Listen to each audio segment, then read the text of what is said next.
time, as the national anthem is concluded, the flyby of the four jets zooming overhead at the present time.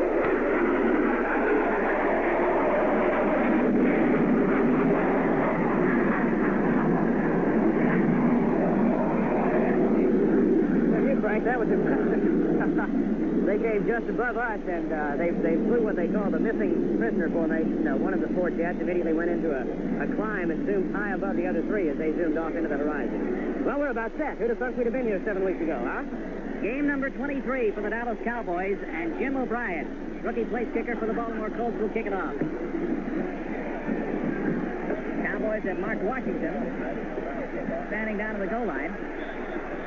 And he is joined by Calvin Hill. There's the whistle, and Superbowl V is underway from Miami. Here's Hill at the 10-yard line, fielding the short kickoff across the 20 to the 24, and he is dropped by number 40, Jack Maitland of the Baltimore Colts. So the Cowboys have put the ball in play, 1st and 10 from their 24.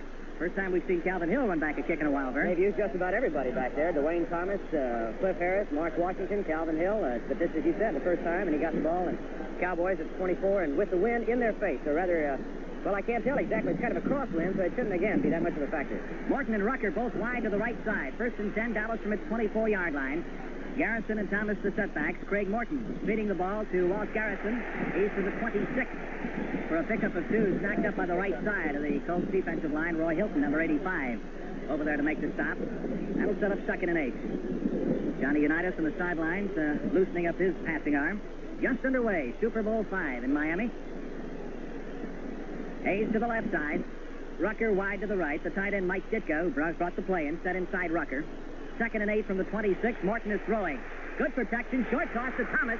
He's across the 30 to the 32-yard line. That'll set up 3rd down, and the Cowboys will need a little less than 3 yards for the 1st down. And one of the factors there that could be very, very important this afternoon against that Baltimore zone defense, throwing off to the back. This is one thing that Craig has been a bit of a set with himself this year, saying that he hasn't thrown to his backs enough to Thomas and Garrison and Hill. It could be a vital factor this afternoon in the success of the Cowboy offense. 3rd down, call it 2. Cowboys from their 32-yard line. Rucker wide to the right side. Hayes set inside Rucker. The fake to Thomas. Morton throwing, gets it away. Intended for Hayes. The pass is underthrown and almost intercepted. Hayes was behind Jerry Logan, but Morton had a big rush on him, and he had to get rid of that football a bit earlier than he wanted to. Fairly obvious that Craig audibled at the line of scrimmage that time. The one thing you don't expect to do against Baltimore is go deep, but Craig apparently saw the defense, read it well, and actually Bobby had about a step on his man, but double coverage on Hayes, and the pass, as he said, was underthrown. Ron Gardine, the number 2 punt returner in the AFC, is deep as Ron Woodby prepares to punt for the Cowboys. Good snap from Dave Manders. High kick, hangs it up there. Gardine signaling for the fair catch at the 26-yard line of Baltimore, and the Colts will put it in play from there.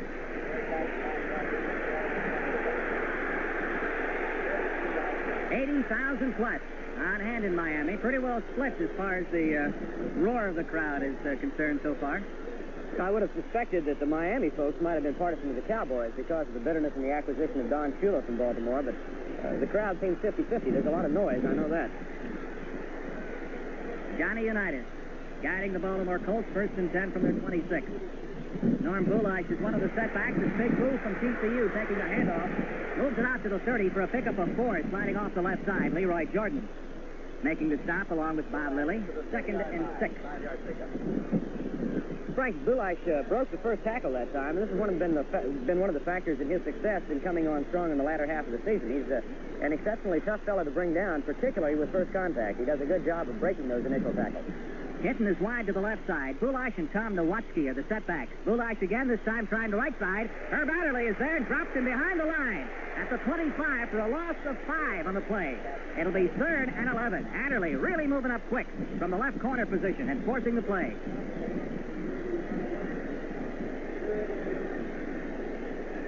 Third down. Baltimore needs 11 for the 1st down. The Colts moving from their 25. 11:45 left in the first period, no score. Here at Superbowl V in Miami. Eddie Hinton wide to the left side. Jefferson set inside Hinton.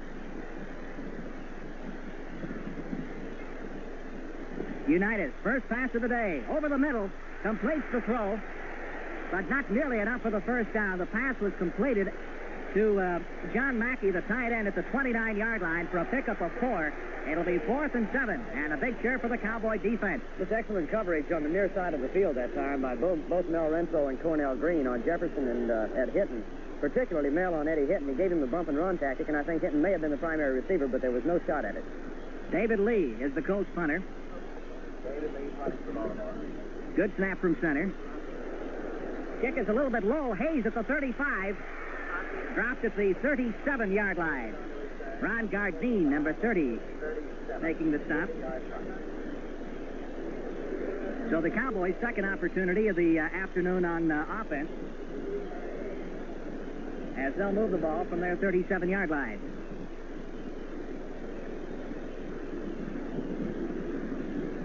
We'll be back with more from the Super Bowl in Miami in just a moment. Oh, boy, there's just nothing of those like the follow-through you get with the Valentine boat.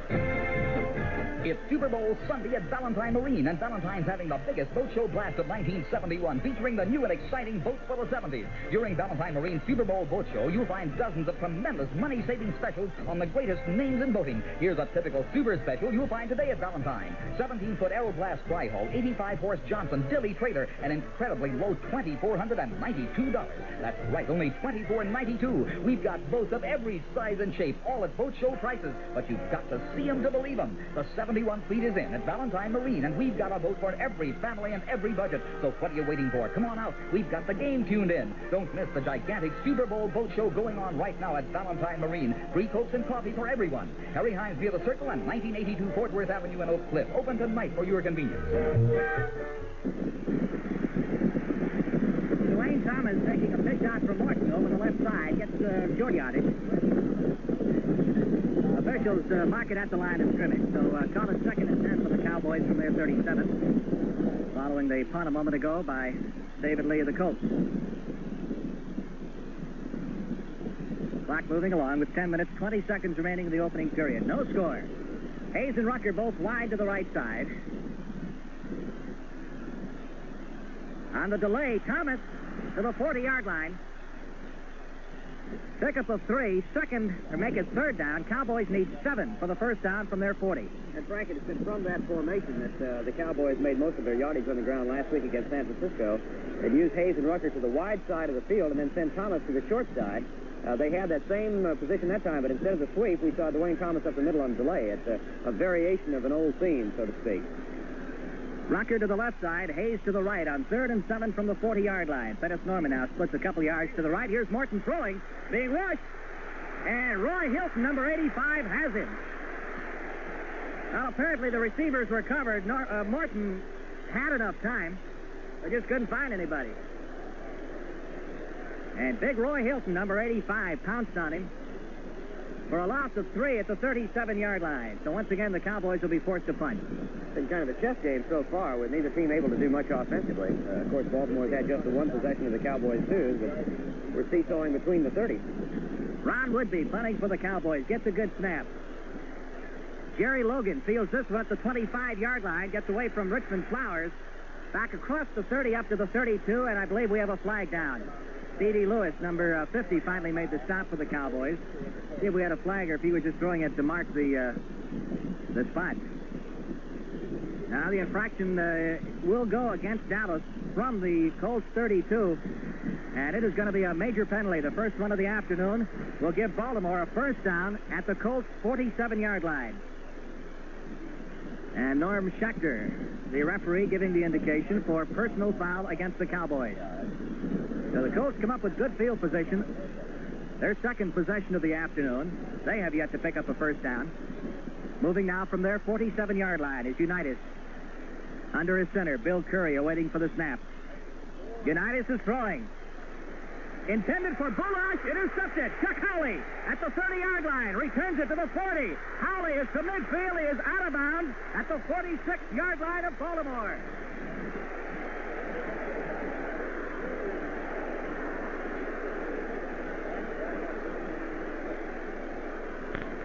Well, that's why they've got Chuck Howley playing the weak side, because he is so good on pass defense, and that time showing some of the old diving board stunts that he used to perform down at West Virginia. The old man is still agile because He caught the ball, or tipped the ball, then had to tip it back up in the air and finally caught it on his way down about 2 feet above the ground.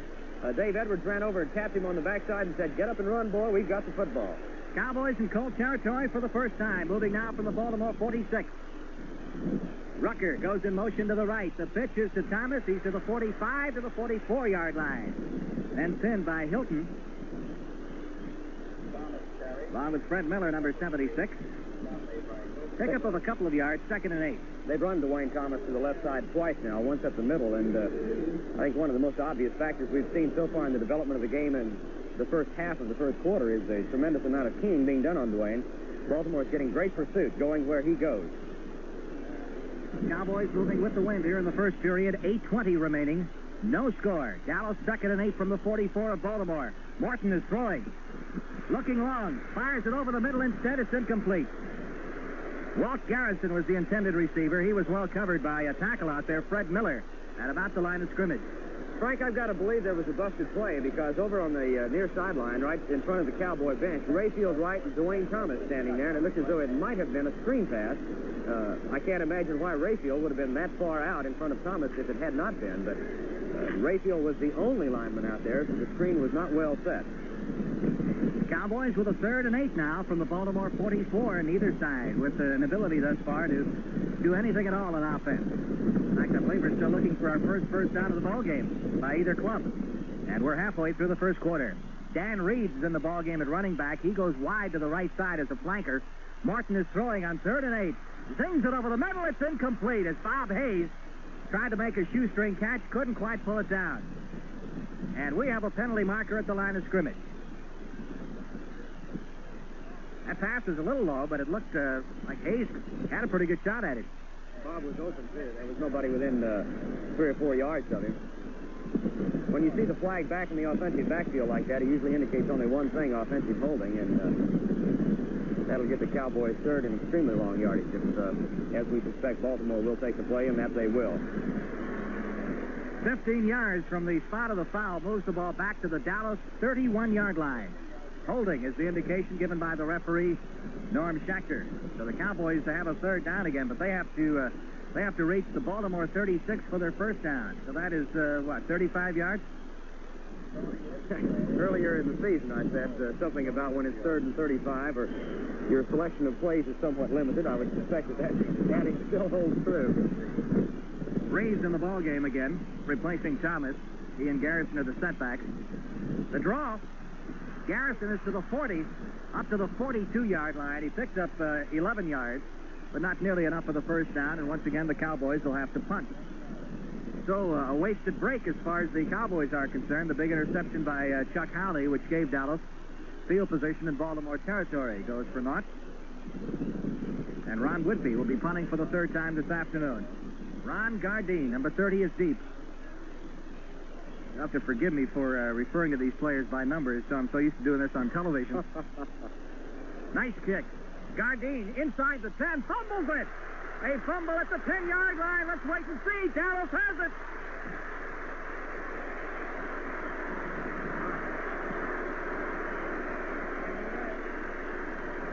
A tremendous boot by Whitby. Gardine tried to make an over-the-shoulder catch. The wind had it, and he fumbled at the 10. The Cowboys recovered at the 9.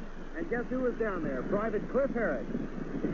The young man who is now on active duty leave from Fort Sam, Houston, got the football, and Dallas fans will recall what a big break man he was all year long, playing on the specialty teams on leave from the United States Army. Boy, he got a big one this time. He's got an knack for being in the right place at the right time. 1st and goal to go from the 9. Morton has him up to the line of scrimmage. They give us to Thomas. He's to the 5. Stopped at that point by the Colts. 2nd and goal from the 5-yard line. And, Frank, we have our first confrontation of the afternoon, and guess who? Mr. Mike Curtis on the part of the Baltimore Colts. Mr. Pettis Norman for the Dallas Cowboys, chest to chest and jaw to jaw with their arms behind their back. Lots of words, but no action so far. Curtis did poke a finger in his eye, though. Curtis has the reputation as the Baltimore meanie. Pettis is not exactly regarded with gentleness on a football field for the Cowboys.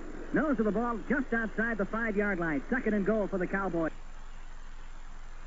Morton, stonewall as he feeds it to Thomas. Perhaps a loss of a yard back to the 7. Well, you sure get the impression that both offenses are kind of tiptoeing it so far, don't you? Sure do. They haven't tried anything fancy at all. Just testing each other. It would be a shame if the Cowboys couldn't convert this, their second big break of the afternoon. But 3rd and 7, you've got to believe he'll go with either the pitch or a pass. 3rd and goal from the 7-yard line. Reeves is in there along with Garrison at running back. Rucker wide to the right side. Hayes is split to the left. Morton back in the pocket for Rucker. Couldn't reach it.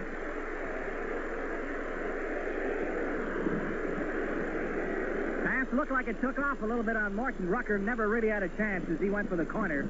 The pass was well out of bounds, and the Cowboys will be forced to try for the field goal. It's a bad pass. There's not much you can do to explain something like that.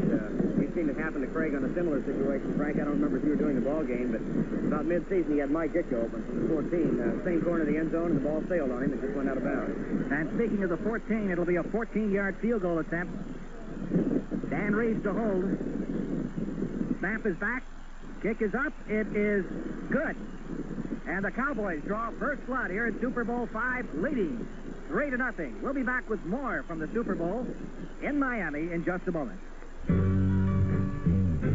A stone-ground corn tortilla, deep-fried and stuffed with meat, Mexican herbs and spices, crisp shredded lettuce, tangy cheddar cheese, and topped off with our middle-of-the-road hot sauce. A terrific taco. That's what you get for driving through a Jack-in-the-Box restaurant. More than 24 convenient Jack-in-the-Box locations in the Dallas-Fort Worth area. Excuse me, but does that car you're driving have a 93 to discourage thieves? Does it help reduce exhaust pollutants with a 9 and a 10? Unless you're driving Chevrolet Chevelle, the answer is probably no. Chevelle offers so many reasons to buy. We've numbered them from 1 to 109. You've changed in the number of things you expect from a new car, and that's exactly why Chevrolet has changed Chevelle. Frank Lieber with Vern Lundquist at Super Bowl V in Miami. Mike Clark about to kick off. Ron Gardine and Jim Duncan are the deep men for the Colts standing on the goal line. Very short boots. Duncan at the 15, 20, 30, and he is hit hard at the 35-yard line by Mark Washington, along with Claxton Welch. Officials mark it at the 36. 1st and 10 Baltimore from that point with 5:24 left in the first quarter of Super Bowl V. Dallas leads it 3-0. Johnny Unitas, 1 for 2 thus far, for 4 yards. Of course, had one intercepted by Chuck Howley.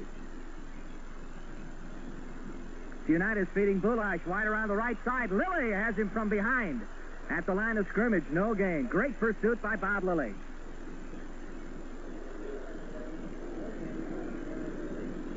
And the pattern continues, Frank. Neither team able to generate anything offensively. Bulash has now carried 3 times for -1 yard. He has been the only ball carrier so far for Baltimore. They've not used Tom Nowatzki at all. 2nd and 10. Colts at their 36-yard line. Sam Eddie Hinton wide to the left side. Jefferson is wide to the right. Unitas up the middle. Nowatzki crosses the 40 to the 43-yard line. Picked up about 6. George Andre making the stop. Nice fake by Unitas, who looked like he was going to go back to throw and then fed it to Nowatzki. He's got kind of a Cinderella story. Fellow was cut by the Detroit Lions just a week before the start of the season. Picked up by the Colts, and here he is starting in the Super Bowl. 3rd down. Baltimore needs a little less than 4 for the first down with the ball at the Colts' 42-yard line. Colts come up with a full house backfield this time. Jefferson is in there. He sets off in motion. Bulash trying to ram it for the first down. He got maybe a yard at most. And once again, the Cowboy defense holds, and the Colts will be forced to punt on 4th and 2 from their 39.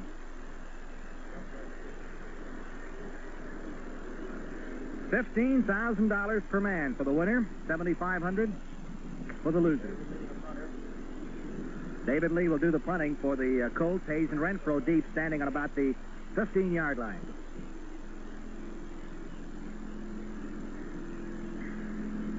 Good snap to Lee.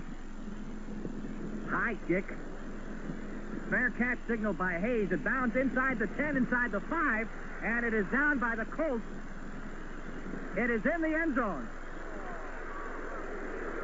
It was touched by the Colts at about the 2, but they played a little bit of volleyball down there and batted it right in the end zone. Must have been 7 of them around the football, and it's amazing that nobody got the thing because it was laying dead on the 1 and then just kind of trickled into the end zone before anybody touched it.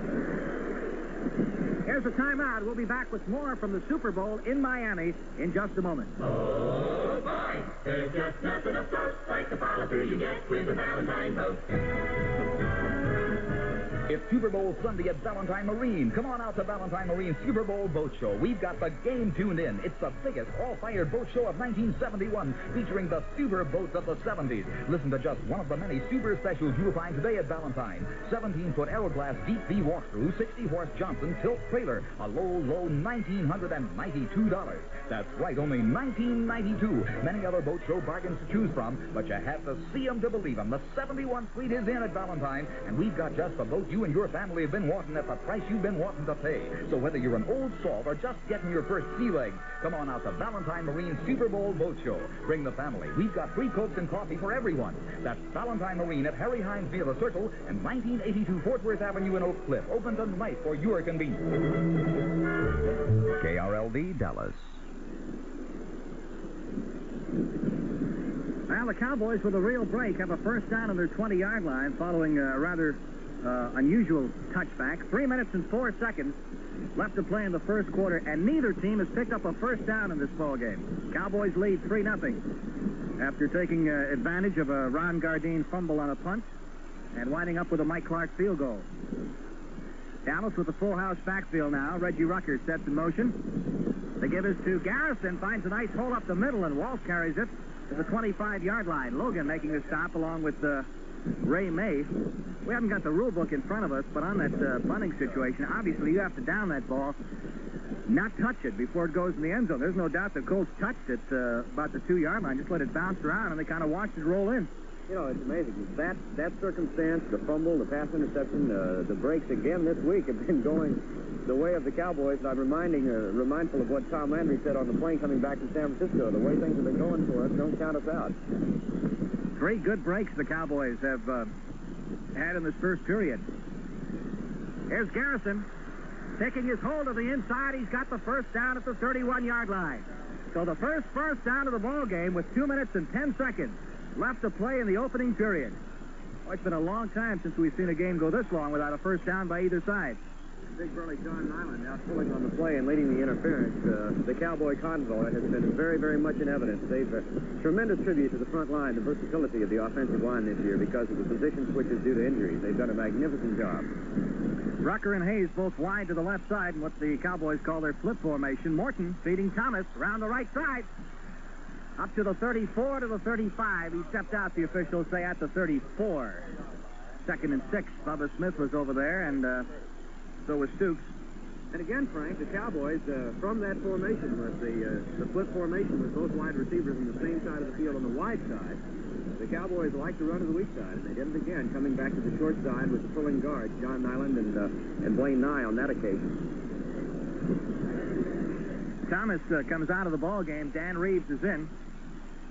Second call at 7. Ball spotted at the Dallas 33. Morton back to throw. Sets up the screen to Reeves to the 30, 35. Reeves cutting back to the inside to the 40. Dan Reeves is up to the 48-yard line. Fine run by Reeves. And another Dallas first down. Boy, you talk about following your blockers. Well, Coach had to show young Dwayne Thomas how to do it, you know. He sure did. I mean, he cut back and gave 5 yards, knowing that he'd pick up 3 additional blockers by doing so. Craig Morton now 2 of 5, Frank, for 20 yards. Hit on his first pass, and he hit on this one. He's hit his back both times so far. Has not been able to find his wide receiver. Picked up close to 15 on that play, and a Dallas first down. Cowboys at their 47-yard line. Hayes wide to the right side. Rucker is split to the left. Morton straight back to throw. Fires the bomb for Hayes. And Hayes has it at the 15-yard line. Hayes was sandwiched between Jerry Logan, number 20, and Logan and Hayes are having a few words down there in the field. And Stoops and made a great catch at the 13-yard line. It'll be a Cowboy first down. And I'll tell you what he did, Frank. He put some kind of move on second-year man Charlie Stoops. Bobby ran and ambled down to the 35, and for some reason chose to have my eye on him all along. And he almost stopped on the 35, and Stoops fell for it. And then he zoomed past him, and Craig Morton laid it in perfectly. And in addition to that, a personal foul penalty called on Jerry Logan of the Colts. Half the distance to the goal, moves the ball to the 6. And it'll be a first and goal for the Cowboys from the Colts 6-yard line with 37 seconds left to play in the first quarter.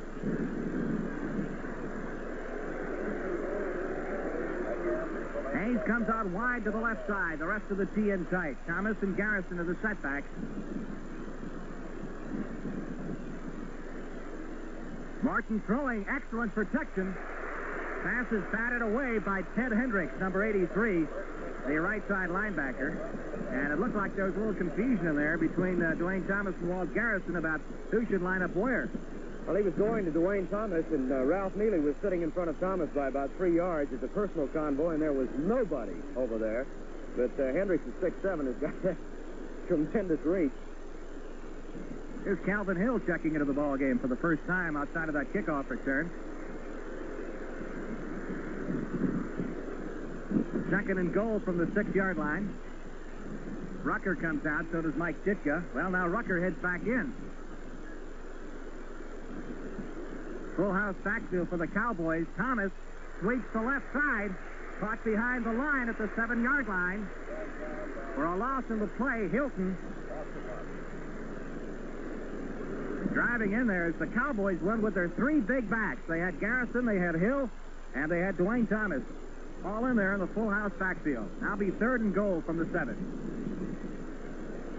Well, they continue to have trouble inside the 10. This is the second time they've been in. Dwayne Thomas is limping off the field, and Calvin Hill taking his place.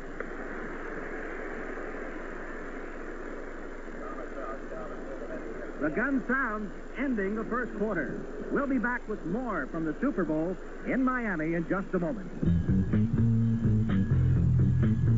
Quarter pound of 100% beef, served up as 2 sizzling patties on a fresh triple-deck bun with crisp dill pickles and shredded lettuce, a few loving spoonfuls of secret sauce, and tangy melted cheddar cheese. The new and huge Bonus Jack hamburger. That's what you get for driving through a Jack in the Box restaurant. More than 2 dozen convenient Jack in the Box locations in the Dallas-Fort Worth area. Happy Super Bowl from the Canterbury Shop in North Park.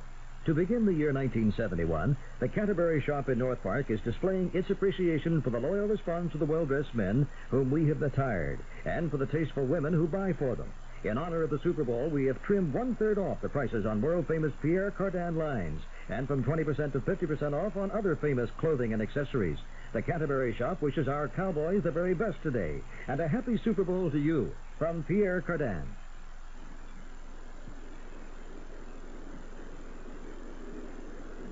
As we head into the second period of play here at Super Bowl V in Miami, the Dallas Cowboys with a 3rd and goal to go from the 7-yard line. Dwayne Thomas has twisted his right knee, but is expected to be back in the ball game. The Cowboys have inserted Dan Reed at the running back position.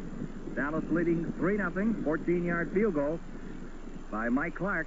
But the Cowboys, I think, Vern, you'll agree, should have a few more up on the board right now. Well, with the breaks that have gone their way, Frank, and as you and I were talking during the commercial break, it appears that there's a great degree of confusion going on in that backfield. I know that on the passing play to Thomas, he appeared to be confused with the set, and I think it's rather obvious that somebody in the backfield missed a block on a linebacker on the last running play at the way. Rucker to the left side, Hayes to the right, 3rd and goal from the 7. Reeves and Garrison the setbacks. Here's Morton, straight back to throw. Still looking, and he is caught, gets the pass away, and a flag goes down, and I believe we're going to have intentional grounding. Now let's wait and see.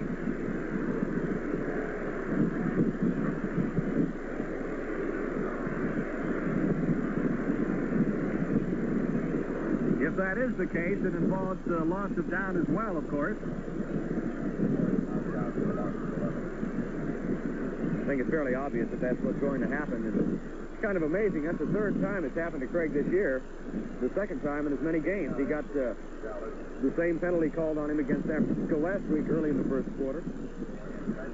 I remember a couple of years ago, after the game in Los Angeles, last year as a matter of fact, we played the Rams out in L.A., and Craig was talking about Roman Gabriel's ability to get away with that technique of downing the football and thought he could do it as well, but he hasn't had the success that Gabriel does. Mike Clark will try a 30-yard field goal with Dan Reeves to hold. Virtually no angle at all. He'll be operating with a wind against him here.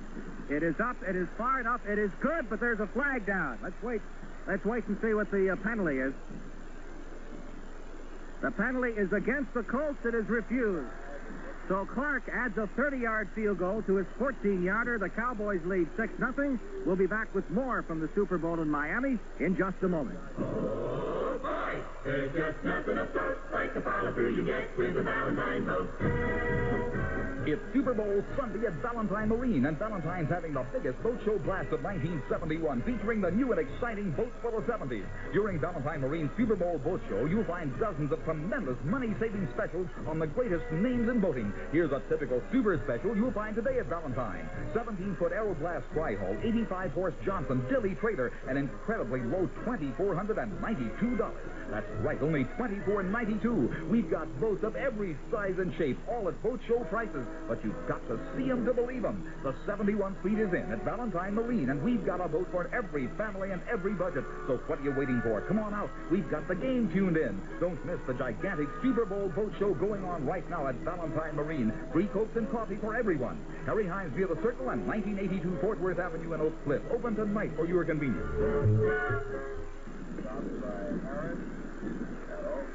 Jim Duncan of the Colts returns Clark's kickoff to the 25-yard line at his 1st and 10. For Baltimore, just underway here in the second quarter, 14 minutes and 40 seconds left to play in the first half. Nose of the ball just inside the 25. Johnny Unitas sends Jefferson wide to the right side. Hinton is split to the left. Nowatzki and Bulash are the setbacks. Colts still looking for that first down. Unitas throwing incomplete.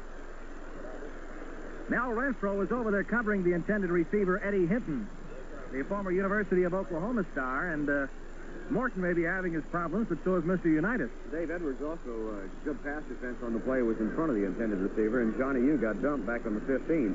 The Colts have only 11 yards, I beg your pardon, total offense in the ballgame so far, and no first downs. They picked up 4 yards on one pass completion, and only 7 yards rushing, all of that on one run by Tom Nowatzki. 2nd and 10, Baltimore from its 25. Unitas faking to his left, throws a short pass to Jefferson, but he can't hold it. Incomplete. You know, you'd like to say it's great defense, but it hasn't been so far. It's been kind of a keystone comedy on offense for both ball clubs, with the exception of the one long pass, the 2 passes, Morton to Reeves and Morton to Hayes. Neither team has done much. 3rd and 10 now for Baltimore from its 25-yard line. Colts still looking for their first down of the ball game here in the second quarter. Hinton to the left side, Jefferson to the right, Bulash and Nowatzki the setbacks. And Johnny Yu back to throw. Good protection this time. The pass is caught by Mackey. John Mackey takes a tip pass, and it will go all the way for the touchdown. The Cowboys are claiming it was tipped first by a Colt, but I don't believe it will hold up. And the touchdown will stand. And Mel Renfro is livid with rage. I've never seen him quite that upset. He's still stomping and pounding his feet. Now he's going over to another official to plead the case, but it won't go. They'll give him the touchdown on it. Actually, I think Charlie Waters thought he had the interception and went for it, and zipped right down the field, and that was all she wrote. Mackey was right behind him, and there was nobody close. 75 yards on the touchdown from Unitas to Mackey on the deflected pass.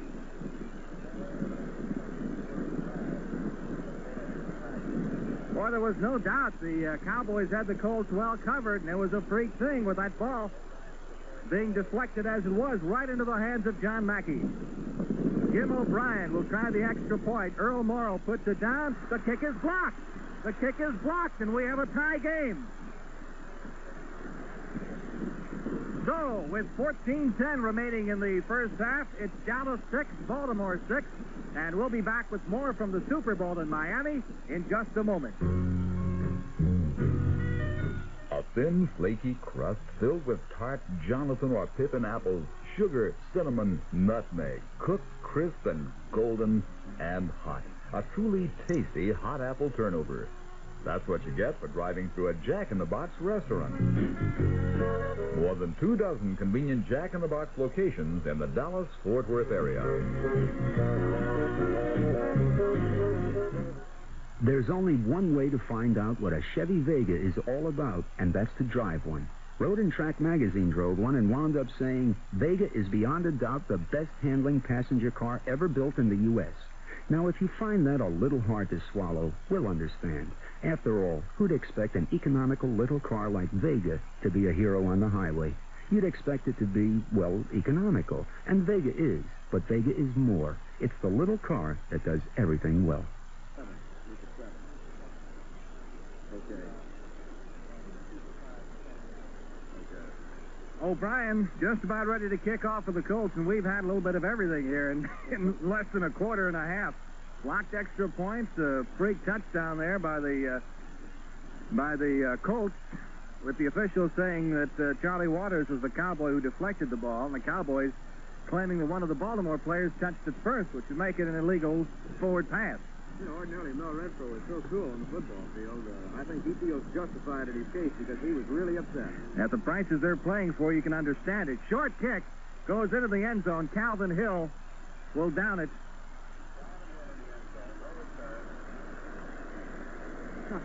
So the Cowboys will bring it out to the 20-yard line. I think Calvin wanted to make the Colts run a little bit. He took a couple of steps to within a yard of the playing field, and then I think all the time he knew he was going to down it.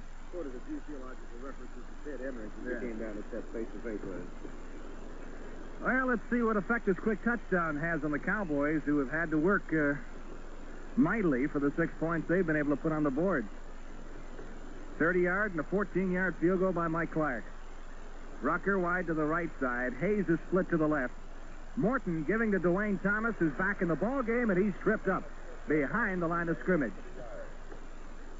Fine defensive play by Billy Ray Smith, a wily veteran, number 74. And again, Frank, it's obvious that Baltimore is keying its entirely defensive plan around Dwayne Thomas. They've done a great job on him. He's carried 8 times for only 9 yards so far. Dwayne, of course, picked up 143 against San Francisco, at 135 against Detroit. Second and 12. Dallas from the 18-yard line. Garrison and Thomas behind Craig Morton. Morton back to throw, being rushed by Bubba Smith. Gets it away. Intended for Mike Ditka, the tight end at the 25-yard line. Ditka couldn't reach it, as Morton took a good lick from Big Bubba. Bubba's had probably his best year in his 4 years as a pro. Remember, there's quite a confrontation, person to person, between he and Rayfield Wright this afternoon. I remember when, in a pregame a couple of years ago, he and Ralph Neely had one going, and Ralph was most upset because he felt that Bubba perhaps got the best of him in that contest. So this time it's Rayfield's turn. 3rd and 12. Cowboys moving from their 18-yard line. Hello. Morton throwing over the middle. Garrison can't hold it. Walt Garrison dropped it at the line of scrimmage. Once again, Morton took a good shot, this time from Billy Ray Smith. And the Cowboys will be punting.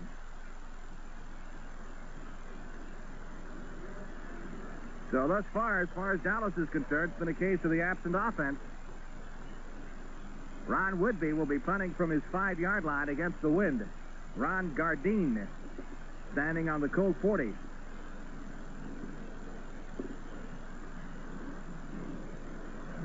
Gardine waiting, fields it at the 38-yard line. He is caught by Mark Washington at that spot and dropped. So the Colts will play it 1st and 10 from their 38 following the boot. 13 minutes, 6 seconds left to play in the first half. Cowboys 6, Colts 6. We'll be back with more from the Super Bowl in Miami in just a moment. Oh, boy, there's just nothing afloat like the follow-through you get with the Valentine boat. It's Super Bowl Sunday at Ballantyne Marine. Come on out to Ballantyne Marine Super Bowl Boat Show. We've got the game tuned in. It's the biggest all-fired boat show of 1971, featuring the super boats of the 70s. Listen to just one of the many super specials you'll find today at Ballantyne. 17-foot Aeroglass Deep V Walkthrough, 60-horse Johnson Tilt Trailer, a low $1,992. That's right, only $1,992. Many other boat show bargains to choose from, but you have to see them to believe them. The 71 Suite is in at Ballantyne, and we've got just the boat you and your family have been wanting at the price you've been wanting to pay. So whether you're an old salt or just getting your first sea legs, come on out to Ballantyne Marine Super Bowl Boat Show. Bring the family. We've got free Cokes and coffee for everyone. That's Ballantyne Marine at Harry Hines Field Circle and 1982 Fort Worth Avenue in Oak Cliff. Open tonight for your convenience. This is Super Bowl V from KRLD, Dallas.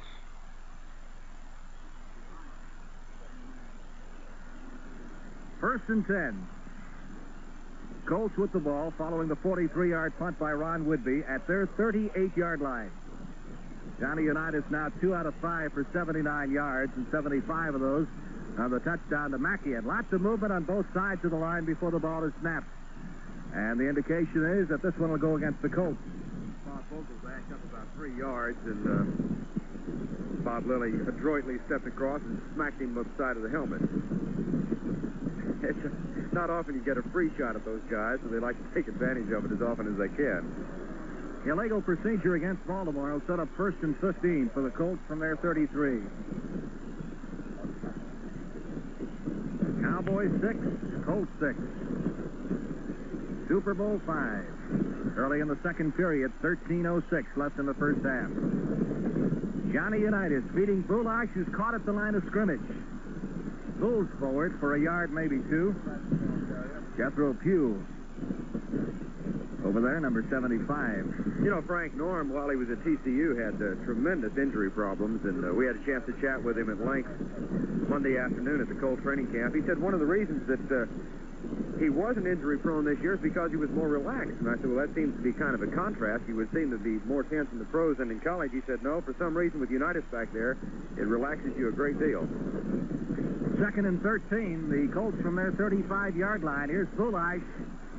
Hit again at the line of scrimmage. Boy, he butted heads with somebody down there and came out second best. He just bounced back about 2 yards. Fell forward to the line of scrimmage. Give him 1 yard to the 37-yard line. That'll set up third. Colts still need 12 for the first down from their 37.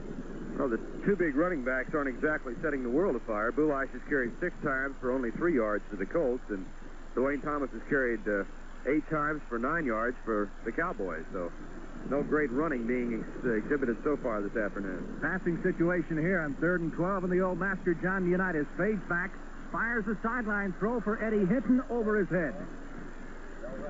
Mel Renfro on pass coverage, and the Colts will be forced to punt. George Andre introduced himself to Johnny Unitas again as they met back at the 28 on the ground. Unitas, here in the last year, was named the greatest quarterback of all time, completing the NFL's first 50 years of play. David Lee back in punt formation. Renfro and Hayes, twin safeties. Fumbles the ball, gets it away, however. Hayes at the 25 of the Cowboys to the 30-yard line and rushed out of bounds with an assist from Jack Maitland at the 34 of Dallas. Cowboys will put it in play from there. That stops the clock with 11:38 left in the first half. Cowboys, by the way, will not return home tonight, as is their normal custom following the ball game. They'll be back tomorrow, and I'm sure you've read or heard of plans for the big parade that the Chamber of Commerce is co-sponsoring through downtown Dallas. Win or lose tomorrow for the Super Bowl Cowboys. Officials mark it at the 33-yard line. 1st and 10. Morton sends Rucker in motion to the left side. The pitch goes to Thomas. Thomas picks his way to the 35. Couple of yards in the play. It'll be 2nd and 8. Well, obviously, Craig Morton and Tom Landry in cooperation trying to still find the chink in that Baltimore defense, because that time when they sent the man in motion to the wide side of the field, they had both receivers on the wide side again, a variation of the flip, and they sent Thomas to that wide side. As we pointed out throughout the ballgame, they've been going to the weak side off of that formation, but without any success. So they tried something else and didn't meet with much more there. On 2nd and 8, Hayes to the left side, Rucker to the right. Morton dropping back to throw.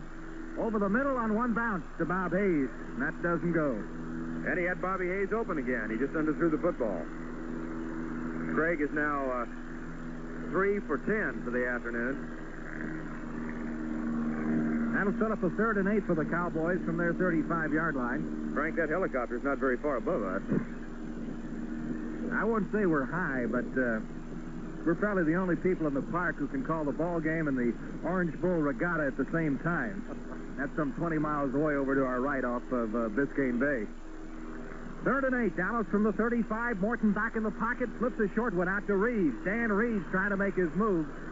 Gets back to the line of scrimmage, and that's about it. May, number 56, Ray May, the outside linebacker on the left side, made the stop, and the Cowboys will have to punt it up. You know, I hate to say it, but so far it's been kind of a dull game. Just hasn't been much generated at all. A couple of long plays and a few sparkling defensive gems, particularly by the Cowboy defense, but not much going. Flag goes down as Whitby gets the snap from center. A high kick, very short. Gardine signals for the fair catch at the 22 of Baltimore. Let's see what the penalty was.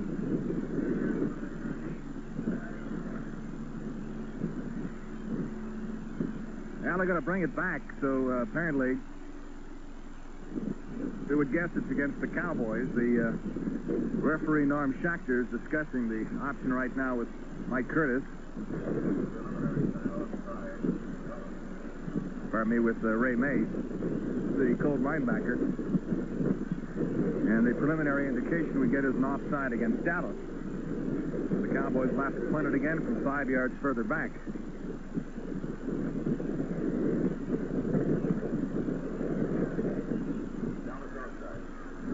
Give you a statistical idea of what's happened so far, and again, it's not much. Johnny Unitas is 2 for 6, 79 yards, and 75 of it coming on the deflected touchdown pass to John Mackey. Running-wise, Baltimore hasn't done much at all. Total of 10 yards on the ground is all. Norm Bulach has 3 on 6 carries, and Nowatzki 1 on 7. For the Cowboys, Craig Morton is 3 of 10 for 60 yards. Dwayne Thomas has carried 9 times for 11 yards. Walt Garrison 4 for 24.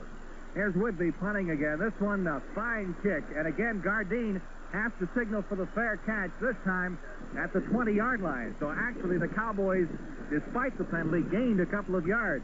Gardine's first fair catch was up to 22. 50-yard kick off the foot of Ron Whitby. He's doing an excellent job this afternoon. You know, Baltimore just hasn't had the field position. They had one time at the 47. We'll be back with more from the Super Bowl in Miami in just a moment.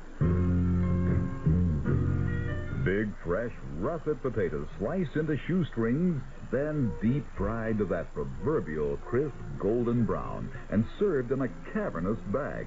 French fries that'll boggle your mouth. That's what you get for driving through a Jack-in-the-Box restaurant. More than 2 dozen convenient Jack-in-the-Box locations in the Dallas-Fort Worth area.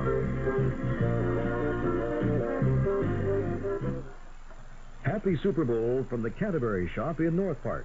To begin the year 1971, the Canterbury Shop in North Park is displaying its appreciation for the loyal response of the well-dressed men whom we have attired, and for the tasteful women who buy for them.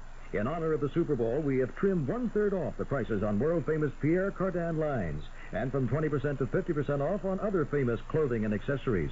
The Canterbury Shop wishes our Cowboys the very best today, and a happy Super Bowl to you from Pierre Cardin.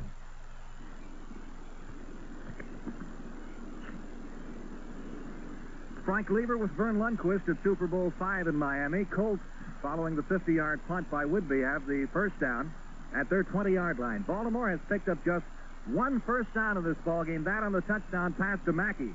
Cowboys have had just 2. Here's Unitas throwing. Still looking, flips the short pass as he tried to set up the screen intended for Norm Bulach. But the Cowboys jammed it up good, and the pass misfired.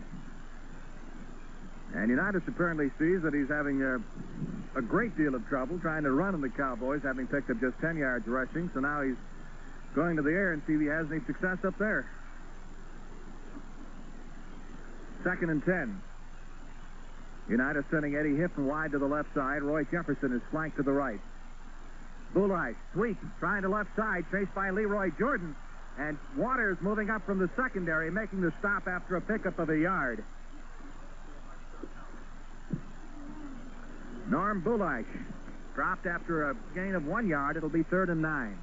Boulash now 7 carries for only 4 yards. And again, he's been as ineffective as Dwayne Thomas for the Cowboys, as these defenses have dominated the game throughout. There's been nothing approaching a sustained drive at all, obviously, with only 3 first downs on both sides. Colts up to the line of scrimmage behind their center, Bill Curry. Jefferson to the right side, Hinton to the left. Unitas fakes to Boulash, back to throw, being chased, flushed out of the pocket. Now he's going to have to run for it. Fumbles the ball, and Jethro Pugh recovers at the 29.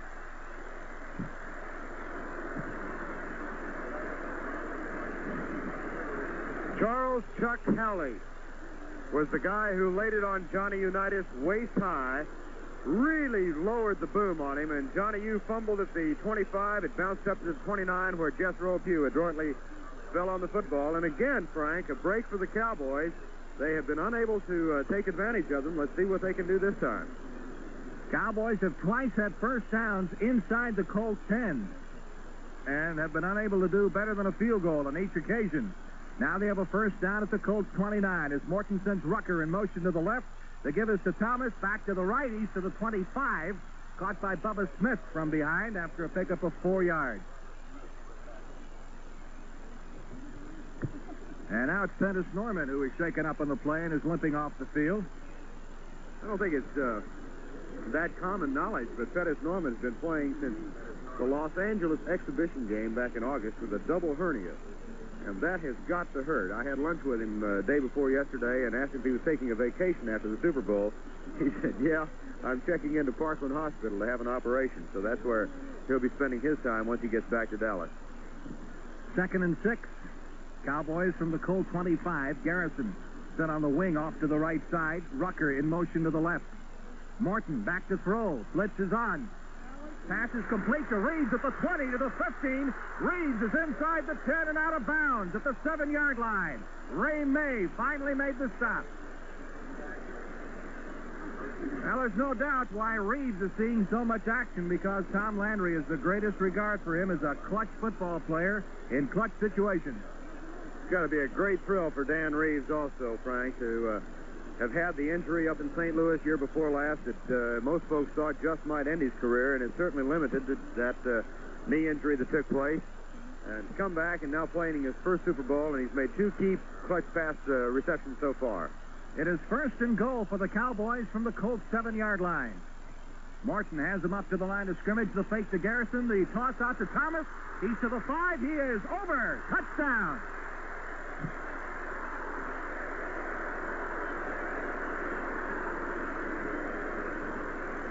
Morton to Thomas for 7 yards. And the Cowboys' first touchdown of Super Bowl V. And Dallas reclaims the lead 12-6. Quite a sight on the near sidelines as Dwayne Thomas and Craig Morton met each other. Little soul brother handshake from Mr. Thomas and Mr. Morton. Mike Clark will try the extra point with Reeves to hold. 7:53 left to play in the first half of Super Bowl V. Reeves puts it down. The kick is up. It is good. Dallas 13, Baltimore 6. We'll be back with more from the Super Bowl in Miami in just a moment. Oh, boy, there's just nothing afloat like the follow-through you get with the Valentine boat. It's Super Bowl Sunday at Valentine Marine, and Valentine's having the biggest boat show blast of 1971, featuring the new and exciting boats for the 70s. During Valentine Marine's Super Bowl boat show, you'll find dozens of tremendous money-saving specials on the greatest names in boating. Here's a typical super special you'll find today at Valentine. 17-foot Aeroglass Tri-Hull, 85-horse Johnson Dilly trailer, an incredibly low $2,492. That's right, only $2,492. We've got boats of every size and shape, all at boat boat show prices, but you've got to see them to believe them. The 71 Fleet is in at Valentine Marine, and we've got a boat for every family and every budget. So what are you waiting for? Come on out. We've got the game tuned in. Don't miss the gigantic Super Bowl boat show going on right now at Valentine Marine. Free Cokes and coffee for everyone. Harry Hines via the Circle and 1982 Fort Worth Avenue in Oak Cliff. Open tonight for your convenience.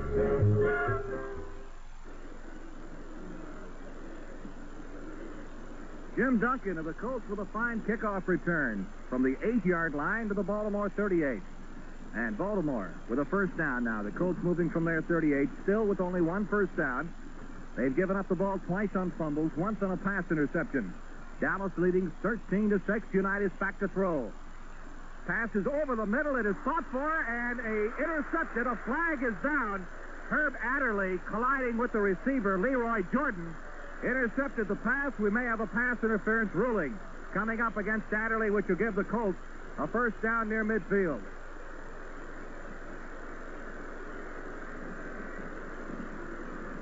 So Herb Adderley of the Cowboys, the only man ever to play in 3 Super Bowl games, guilty of pass interference. And the Colts have a first down at the Cowboy 49.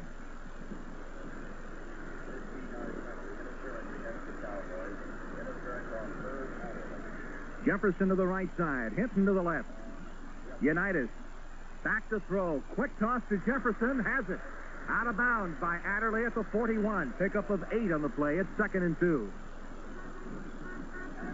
On the pass interference, Herb Adderley trying a technique that we've seen him pull successfully so often this year for the Cowboys, and that's a last-second leap over the shoulder of the man. It takes exquisite timing to perfect it, to arrive just at the time the football does, and that time Herb's vision apparently was blocked a bit, and not much doubt that he was guilty of pass interference on the play at all.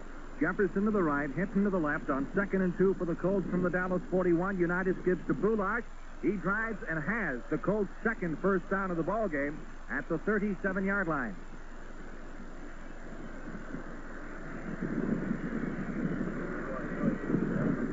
So the Colts working on a sustained drive now, trying to put something together after the kickoff return by Gardine. The drive started at the Baltimore 38, now has reached the Dallas 37.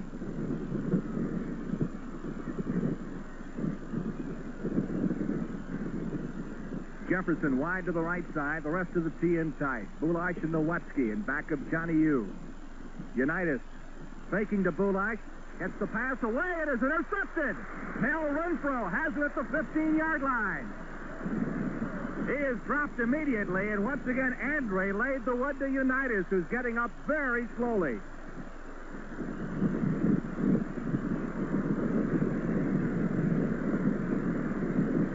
Now, let's see. What is that? 2 fumble recoveries, 2 pass interceptions? Right.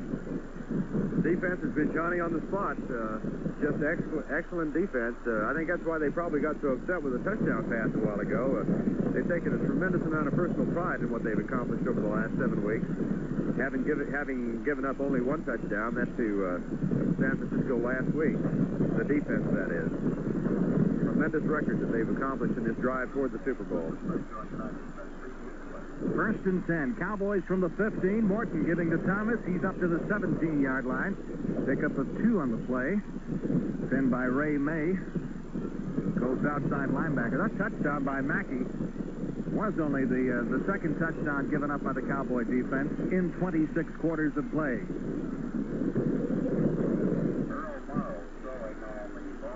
Got word from the sidelines that Earl Morrill is warming up. As you pointed out, Johnny Yu was awfully slow getting up after George Andre belted him on the previous pass interception, and Morrill is now warming up on the sideline. Officials have the ball marked at the 18. Call it 2nd and 7 for the Cowboys. They're into the field. Thomas going the left side. Got a block from Nyland across the 20 up to the 22-yard line. He needed to reach the 25 for the first down. So that'll set up a 3rd and 3 with 5 minutes left to play in the first half, and the Cowboys leading 13-6. It would be ironic if Morrill did come into this ball game. Of course, he was more or less in the eyes of many that go to the first Super Bowl appearance by the Colts against the Jets, and he himself had to be relieved by Johnny Unitas. He said yesterday in an article in the Miami newspaper the only way he'd play probably if Johnny Unitas got injured. 3rd and 3. Morton barking the signals. The give is to Thomas. The flag is down. Dwayne driving for the first down. Has enough, but let's see what the penalty marker was.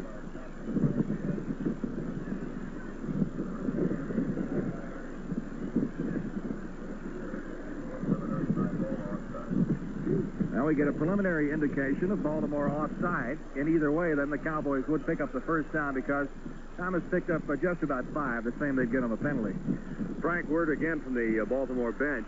Johnny Unitas injured his ribs. They are applying ice to them right now, so we don't know whether or not he will make a reappearance in the ballgame. Offsides it is against the Colts, so the Cowboys pick up the first down at their 28-yard line.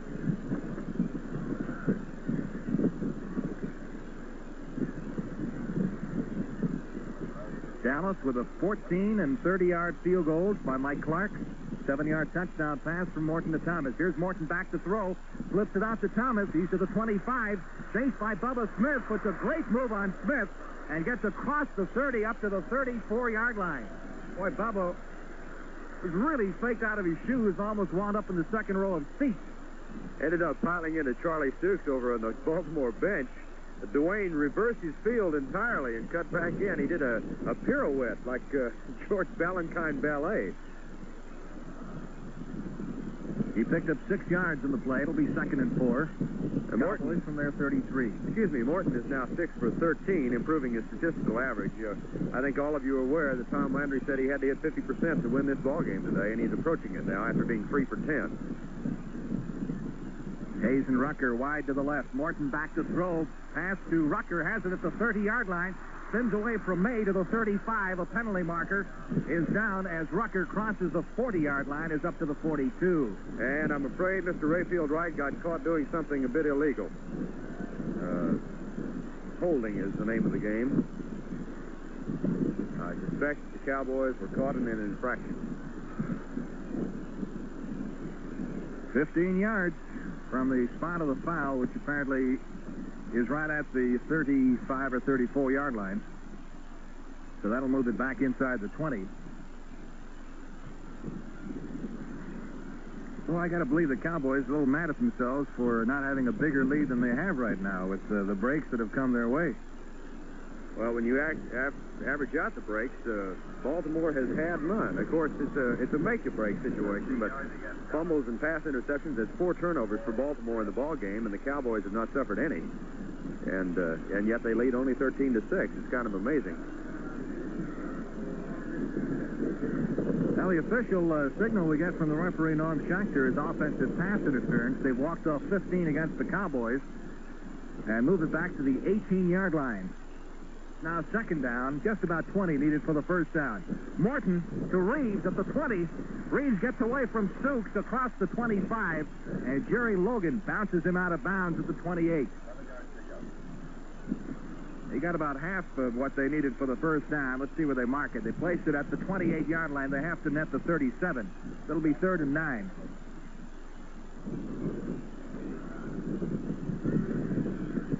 I hate to say this in Miami, but it's getting cold up here on the roof. We had great weather for 5 days, and yesterday, a Florida version of a northern blew through, lowered it from 80 to 60. It'd be great up here if it wasn't for the wind right now. That's just making it a little cool. 3rd and 9. Dallas from the 34-yard line. Hayes is in motion. Morton back to throw. Big rush, and Morton is dropped. Big loss on the play back to the 15-yard line. Roy Hilton came bouncing through along with Fred Miller. And Mike Curtis, the middle linebacker, led the blitz on the play. There was a maximum blitz on the passing down. Tremendous pressure on Craig Morton. That's the 2nd time he's been dropped now. The first for 3 yards, this time for 11, so a total of 14 yards taken off the passing game. Ron Woodby will be punting just about from the goal line in this situation. Ron Gardine is standing back in the Colts 40. And Jerry Logan is at the Dallas 45. He's the short man. Woodby will take the snap on the 3-yard line. Gardine fields it at the 45, and he is decked immediately. Cliff Harris again. Officials mark it at the Baltimore 48. And crowd reaction indicating we have a new quarterback for the Baltimore Colts, and it is Earl Morrall. Well, Frank, you can't help but feel that if that is all for Johnny Unitas for the day, it's a real shame, because what a tremendous contributor he has been to the success of pro football. Morrow backing up to throw in his first place. Pass is complete. Hinton at the 30-yard line, down to the 25. He wasted no time whatsoever. 26 yards on the forward pass from Morrill to Eddie Hinton, and the Colts have a first down at the Dallas 26 with 2:20 left to play in the first half.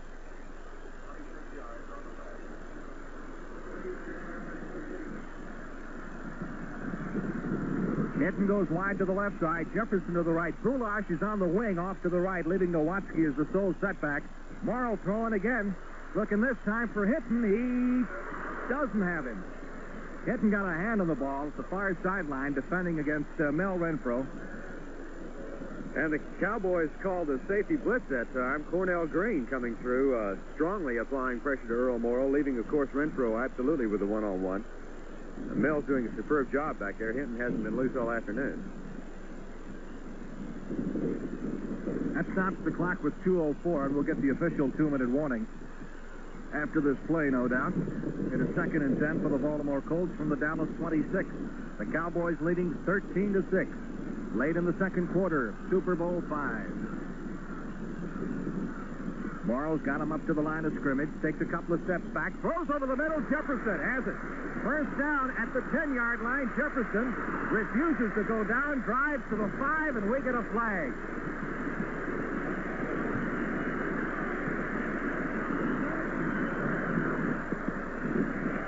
Looked like Charlie Waters of the Cowboys was shaken up on that play. He's getting up very slowly, and Cliff Harris is moving onto the field. Jefferson caught that ball at the 10, then refused to go down and just took a couple of tacklers with him to the 5. And in addition to that, the Cowboys are being penalized half the distance to the goal, to the 2-yard line for personal foul. So the Colts will have a 1st and goal from the 2. And here comes the 2-minute warning. We'll be back with more from the Super Bowl in Miami in just a moment. Great big rings of Bermuda onions dipped in our wheat and corn flour batter, deep fried till they're crisp and crinkly, and served in a voluminous bag. Onion rings that really go crunch. That's what you get for driving through a Jack-in-the-Box restaurant. More than 2 dozen convenient Jack-in-the-Box locations in the Dallas-Fort Worth area. Say you take that car you're driving and trade it in on a new Chevrolet Impala. You'll be happy to know that the new Impala will very likely be worth more when you decide to trade it in than any other car in Chevrolet's field. Sure, you've changed. You want more for your new car dollar. Fine. We've changed, too. Today, you're getting more Impala than ever before. You're getting the biggest Chevrolet ever built. Power disc brakes, a new power ventilation system, a double-panel roof, a bigger, stronger...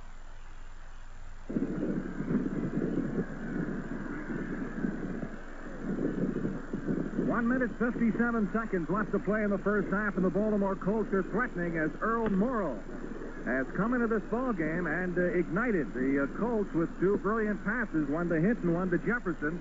That plus a personal foul penalty has given the Colts a 1st and goal from the Dallas 2-yard line. They are that far away from tying up this football game. That, of course, plus an extra point.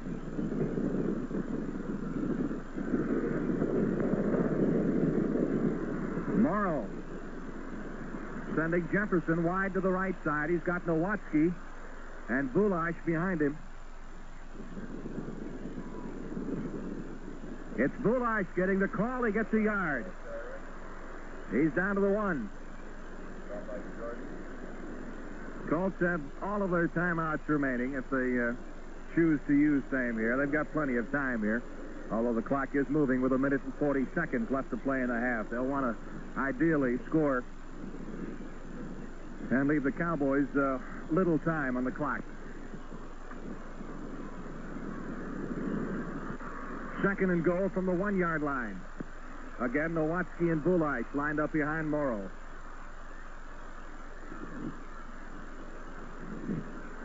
Bulash tries the right side. He is stopped behind the line for a loss of a yard. It'll be 3rd and goal from the 2. Leroy Jordan and Tom Stinsick making the stop for the Cowboys. Clock continues to move with exactly 1 minute left to play in the first half. And you've got to wonder, Frank, if they might not try going wide with the pitch this time. They've had a minimal amount of success all afternoon going up the middle of the Cowboy defense. No reason to suspect that it might be grudging this time. 3rd and goal from the 2. 44 seconds, 43 seconds left in the half. Morrow calling the signals for Baltimore. The give is to Bulai. She did not make it. He is to the 1-yard line, and now the Colts will probably utilize a timeout here to regroup for the 4th down try. The clock shows 25 seconds. It is still moving. And now they call the timeout with 21 seconds left to play in the first half. And Morrow will check with his head coach, Don McCafferty, on the sidelines across the way. And looking at that ball, we're right about where we started on this series of downs, as the Cowboys have not given an inch. They gave a yard on first down and then pushed the Colts back to the 2-yard line on 2nd and 3rd downs, and now we stand with 4th and goal from the 2. And there's no indication yet that Coach Don McCafferty is thinking field goal. One might wonder that with the minimal amount of success that they've had on the 3 previous running plays with Norm Bulice, they might not go for an almost automatic 3, but apparently wanting to take it all and go into the halftime dressing room of the tie ball game, because Jim O'Brien, I do not see showing any signs of coming onto the field. No, here comes Morrow back into the ball game, and O'Brien is still on the bench. Of course, being that close and they're to the right of the goalpost, to give them a rather fierce angle for a field goal. Yeah, it would. That's right. The ball is at the right side hash mark. Colts huddling now back in the 10-yard line. Cowboys encouraging each other down there in the goal line to hold them. 4th down, goal to go from the 2-yard line. 21 seconds left to play in the first half. Dallas leading 13-6. Morrow calls the line down. Morrow is back to throw. He is looking. The pass is no good. It is incomplete in the end zone, and the Cowboys have held.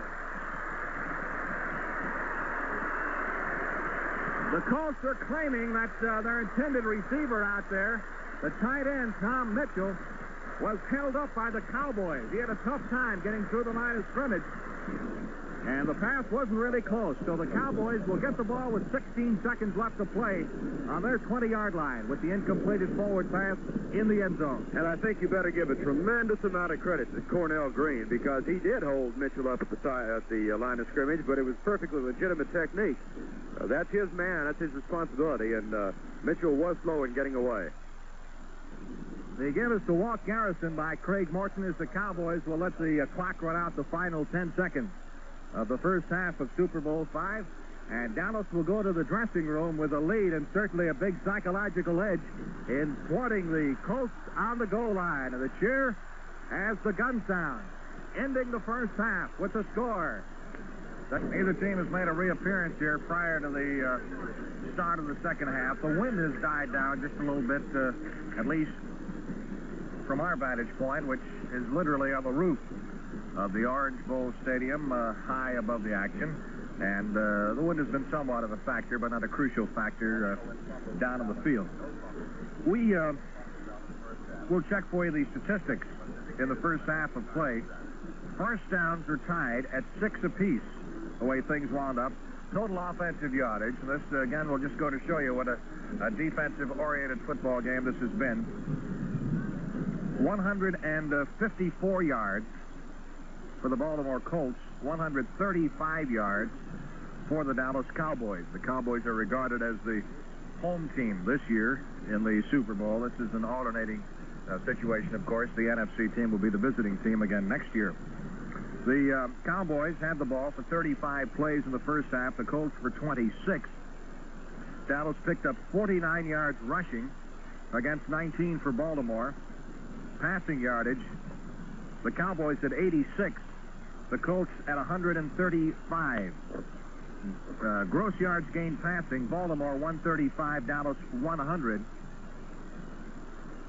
Morton was thrown twice for 14 yards total losses.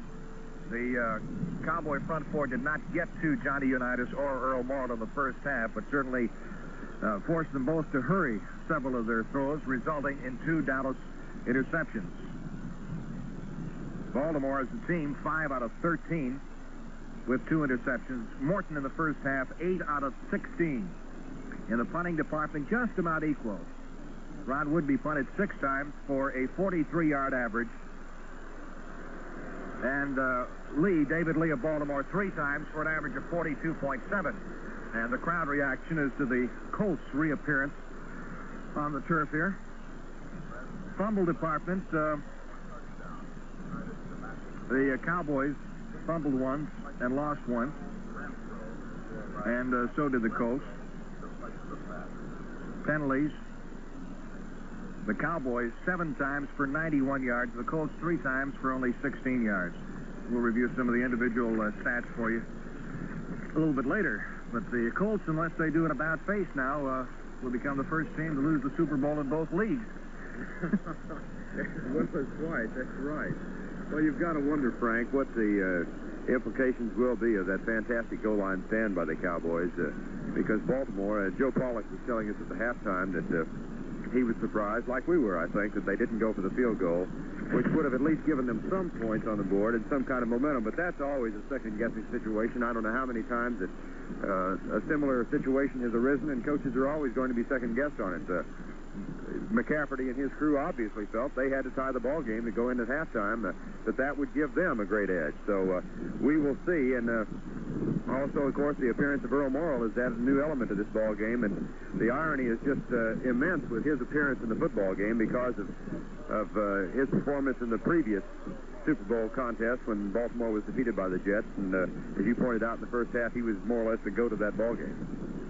Morrall, after he came into the ball game, completed 2 out of 4 passes. Actually hit his first 2 for 47 yards. A couple of long gainers, one to Hinton, one to Jefferson, which put the Colts inside the 5-yard line. But of course, he couldn't hit on that big 4th down pass from the 2 when the Colts tried to push the score across. The Unitas before he left, and indications are, as we look down on the field, we see Morrall warming up and not Unitas, but Morrall will start the second half.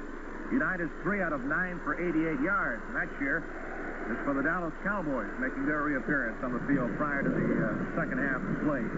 Greg Morton 8 out of 16 for an even 100 yards. His long throw was that 41-yarder to Bob Hayes. In the pass receiving department, Mackey and Jefferson each caught 2. Hinton caught 1.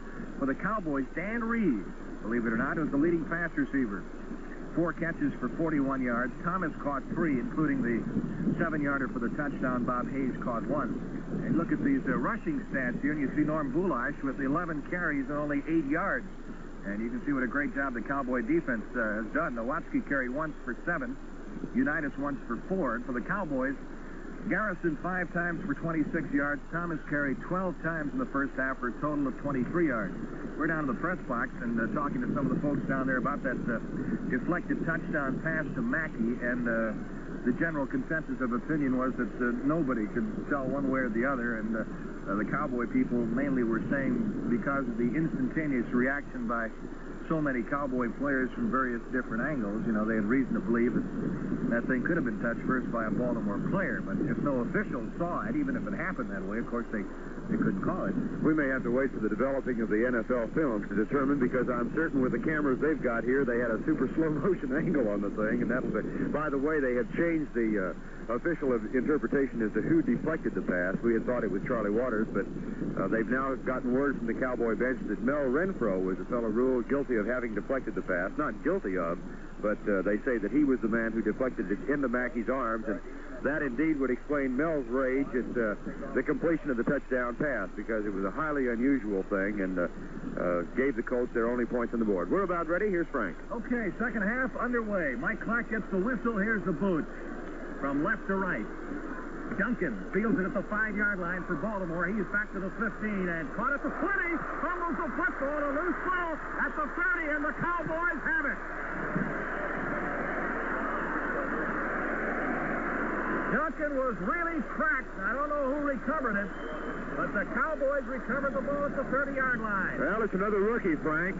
Cliff Harris got one fumble earlier. This time it's Charlie Waters, as these 2 rookie free safeties have been Johnny on the spot. And there's another rookie running off with his arms raised in triumph, Steve Kiner. The breaks, again, even though Texas Shram said no, the breaks are even, you've got to think that the breaks are going the Cowboys' way this afternoon. First and 10, Dallas Cowboys from the 31-yard line. Morton pitching out to Dwayne Thomas, wide to the left. Lane 9 with the block. Thomas is inside the 25 to the 23 before he is ripped down, so that's a pickup of close to 8 yards on that play. It'll be 2nd and 2. Well, quite a way to start the second half as the Cowboys come up with another big break. Duncan fumbling the opening kickoff of the second half. Officials spotted at the 24-yard line. On a 2nd down, 3 for the Cowboys from the Baltimore 24. Dallas leading by a score of 13-6. Hayes to the left side, Rucker to the right, Morton with the give to Garrison inside the 20 to the 15-yard line. Walt Garrison has the first down at the Baltimore 15. May, number 56, making the stop along with Rick Volk of the white-clad Baltimore Colts. And the Cowboys are on the move. First and 10, Dallas 7th first down of the ball game.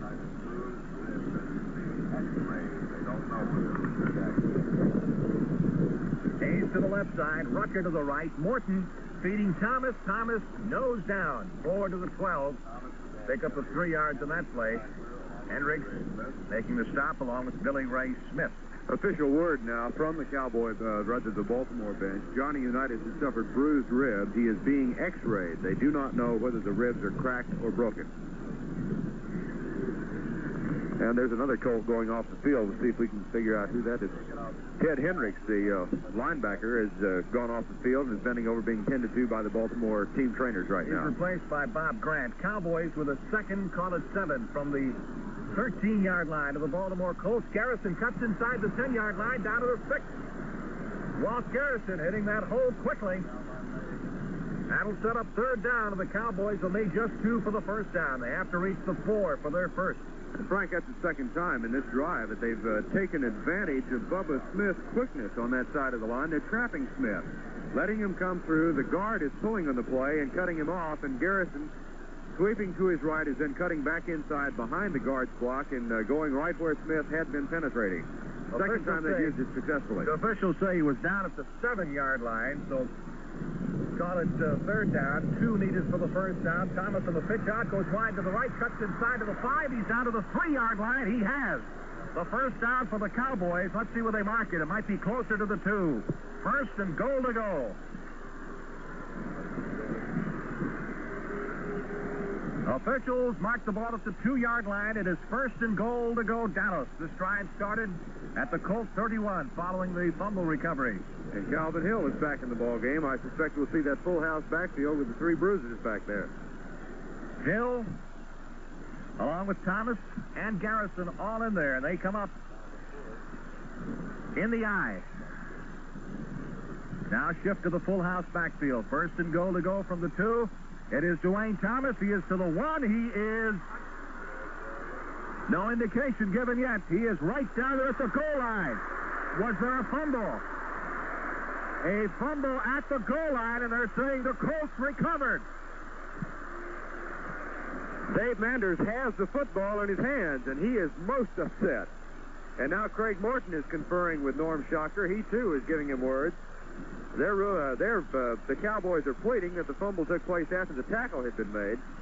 And Manders had the football, apparently had wrestled it away from whoever recovered for Baltimore, and I couldn't see it. The ball is no more than 7 or 8 inches away from the goal line. Earl Morrill is the quarterback. The Colts up to the line of scrimmage. First and 10 from their 1-yard line following the fumble by Thomas. Nowatzki gets it out to the 3 for a couple of yards. Well, that's a tremendous break for Baltimore, Frank, because the Cowboys with another 7 would have had a 14-point lead, and that's the way Baltimore's offense has been going would have been not adequate, of course, but you would have felt a lot more comfortable if the Cowboys had pushed it in. Certainly the way the Dallas defense has been playing, that 14 points will look pretty good. You bet. Now 2nd and 8. Colts from their 3-yard line.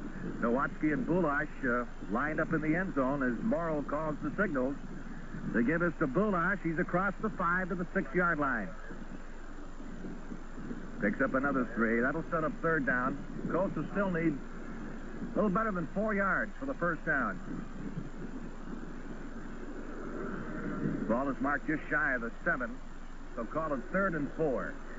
Looking down on the Cowboy bench, and Dave Manders is still shaking his head over the call. Of course, it's justified righteousness on the part of the Cowboys. They obviously thought that the call was late, but official was right there. Not much question about that. Hinton to the left side, Jefferson to the right on 3rd and 4. Morrow calling the signals. Long count play for the Baltimore Colts to get us to Bullock. He's got the first down. Right up the middle goes Big Boo out to the 14-yard line. And that's a big play for the Baltimore Colts as it gives them a little breathing room. Absolutely. Had they been forced to punt from back at that end, you could count on the Cowboys getting a possession at least inside the 50 or close to midfield, but now they've got 3 more to push it out even if they can't sustain the drive. Now here's Bullock shutting out of the ball game for the first time this afternoon. We'll check his substitute for you in a moment. Number 17, Sam Haberlack, has joined Tom Nowatzki as the running backs in the Colt backfield. 1st and 10 now from the 14. Morrill is back to throw. He's back to the 5. He is looking. He tries to hit Hinton. It is fought for and incomplete. Mel Renfro contesting with Eddie Hinton right in front of Tom Landry at the Cowboy bench at the 35. Tremendous second effort by Mel Renfro because the pass was on target to Hinton right on the sideline, and Mel, after Hinton had made the reception, actually, Mel batted it out of his hands on the way down. Both of them were in the air simultaneous. 9 minutes left to play, 3rd quarter. Super Bowl V in Miami. Cowboys 13, Colts 6. Colts 2nd and 10 from their 14. Once again, Hinton to the left side. Jefferson out 10 yards to the right. Morrill back to throw. Quick toss over the middle. Haberlack at the 25. Haberlack is almost to the 40-yard line before he's caught from behind by Mel Renfro. First down, Baltimore at the 40 of the Colts.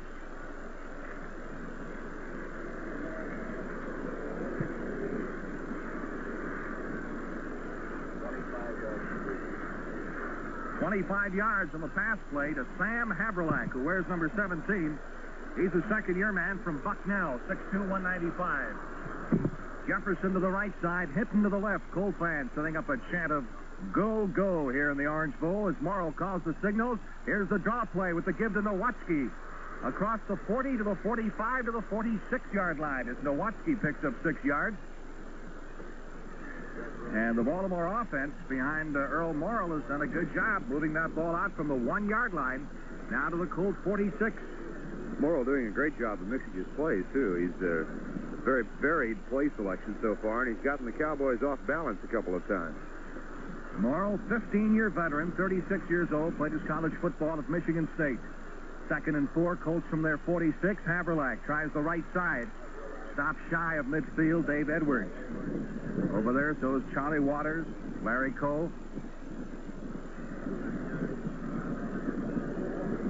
That'll be a little bit shy of the yardage needed for the first down from appearances. It'll be 3rd down. Colts will need a yard. Bullock comes back into the ballgame. So does a second tight end, Tom Mitchell. 3rd and 1. Colts from their 49. 7:15 left to play in the 3rd quarter. Dallas leading 13-6. Morrill calling the signals. Bullock. It's going to be close. He tried the right side and was hit by a stone wall just as he crossed the line of scrimmage. He needed only a yard, however. And let's see if he got the first down. I believe they're going to mark the point of progress across the midfield stripe, which would indicate, yes, it does. He did get the first down. That's a great drive for Baltimore. Their first really sustained effort. They got down, of course, had the 1st and goal in the latter part of the first half, but they have driven the ball from their own 1 to the Cowboys 49 with a great mixture of plays from Earl Morrill, and he has really come on and added a brand new element into this thing because Morrill is playing quite well. Colts pop out of the huddle up to the line of scrimmage. Eddie Hinton goes wide to the left side. Jefferson is flanked to the right. 1st and 10 from the Cowboy 49. Morrill back to throw, being rushed. Sideline throw is incomplete, intended for Roy Jefferson. He was well covered by Herb Adderley at the 35-yard line of the Cowboys. Of course, the Cowboy theory is that your normal touchdown drive will cover 75, 80 yards, and sooner or later they're going to make a big play and stop it. And that's what they're working on right now. Here's a timeout. We'll be back with more from the Super Bowl in Miami in just a moment. Big, thick, cold milkshakes, chocolate, dark and rich, sweet, fruity strawberry, creamy vanilla, mixed to order, not stored in a freezer. Big, thick, cold milkshakes. That's what you get for driving through a Jack-in-the-Box restaurant. More than 24 convenient Jack-in-the-Box locations in the Dallas-Fort Worth area. Admittedly, the new Chevy Vega isn't the least expensive little car you can buy. But we didn't build Vega just to be an inexpensive little car. We built it to be a good little car, and it is. In fact, we think Vega is the best little car money can buy. It has a big 140 cubic inch overhead cam engine, big 10-inch front disc brakes, foam-filled front bucket seats, and side guard beams built into each door. Vega at your Chevrolet dealer. It's a lot more car than you expected it to be. This is KRLD, Dallas. Frank Lieber with Vern Lundquist in Miami. 6:11 left to play. Third quarter, Super Bowl V. Colts 2nd and 10 from the Dallas 49.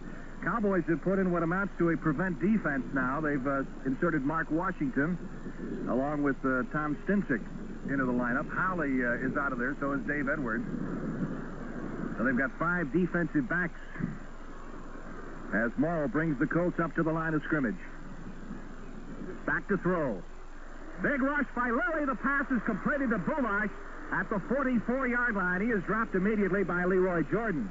Lilly almost got to Morrow that time. Pickup of 5 yards on the play.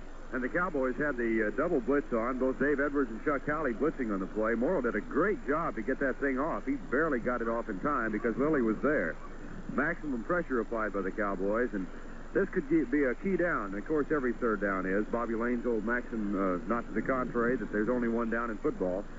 It's become one of the great cliches, but it's becoming more and more mandatory that the Cowboys halt this sustained Baltimore drive. Third down, a little less than 5 for the first down. Colts from the Cowboy 44-yard line. Earl Morrow has him up to the line, back to throw, looking, fires it over the middle. Almost intercepted as Leroy Jordan. Had clear sailing, had he been able to hang on to the football. Looks like Leroy just took his eyes off the ball. He'll have nightmares about that one for a while. Boy, there was nobody down the near side of the field because the Colt offensive line was concentrated around the pocket around Morrill, and Leroy had clear sailing for a good 20 to 25 yards. Colts are going to go for the field goal, which will be a lengthy one. O'Brien will try a 52-yard field goal attempt here with Morrill to hold on 4th and 5. The kick is up. It is short of the mark. And down by the Colts at the 1-yard line. Now, that's just about as good as any coffin corner punt you could want, as one of the Colts, number 54, Tom Good, just threw leisurely down there, and that ball just stopped dead on the 1-yard line. And the Cowboys now will have a chance to do what the Colts did a moment ago and start at their 1. That's one of the few times, Frank, that I have seen Mel Renfro lose track of what was going on. He was back to return the punt, and he absolutely let it die. He could have gone over, I think, and made the reception on the punt and returned it. Perfectly legal play, but he did not. He chose to let it die there and made no attempt whatsoever, and there was not any coverage downfield on the part of Baltimore on the play. One of the few times you'll see that happen to one of the premier football players in the league. Renfro obviously was gambling that ball would roll on into the end zone, but it did not. Because had it rolled on in, it would have been a touchback, and the Cowboys would have played it from the 20. Notice how that time also the Baltimore defenders made sure that the ball was down at the 1. They didn't bat it back and forth into the end zone on the play. Well, we shall see what we shall see now, because there's been a difference of an exchange of 98 yards on the last 2 possessions. Dwayne Thomas's fumble on the Baltimore one when the Cowboys seemed a sure cinch to go in and score, and now the dying field goal killed on the Cowboy one, and they've got 99 yards to go, and there's nothing between them and the goal line there. First and 10 as Morton brings him up to the line of scrimmage. Quarterback sneak. He is out to the 3-yard line. Just a little breathing room is what the Cowboys would like right now with 5 minutes left to play in the third quarter and sitting on that one touchdown lead, 13-6. Second and 7. Ball between the 3 and the 4-yard lines. Cowboys operating out of the shadows. The left side of the field as we look at it, moving from left to right. Hayes and Rucker break from the huddle, both wide to the right side, and the Cowboys flip formation. Ditka, couple of steps off to the left. Thomas gets a yard trying to left side to the 4-yard line. That'll set up third down. Dallas still needs a good 6 for the first down. Well, in a similar situation just about 2 minutes ago, Earl Morrow connected on the third down play and gave the Colts breathing room. He hit Sam Haverlack, his running back, coming out of the backfield for a big gain and got them out of danger in their own end. Field position all important here because the Cowboys forced to give up the football from this end of their field. You can almost count on Baltimore taking over around midfield once again. Big down. 3rd and 6. Cowboys from their own 4-yard line. Garrison and Thomas are the setbacks. Rucker off in motion to the left side. Lots of movement before the ball was snapped there as the handoff went to Garrison, and he was stopped at the line of scrimmage. It looked like there was movement. We didn't see a flag at all. And the Cowboys will have to punt it from their 4-yard line, which means it would be. He'll be backed right up against that end line.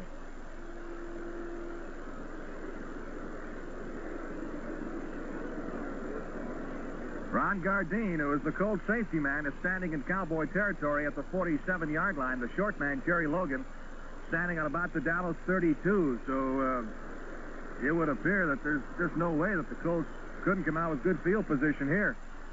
Whitby boots it out. Nice kick. Near midfield. Gardine at the Dallas 49-yard line. Looking for someplace to go. He gets to the 46, and a flag is thrown. D.D. Lewis makes the stop. We do have a clipping penalty, and what a tremendous break for the Cowboys. Jack Maitland, a rookie, is going to be called for clipping on Ron East around the 43-yard line, and that'll shove Baltimore way back, and not way back, but at least into their own end of the field.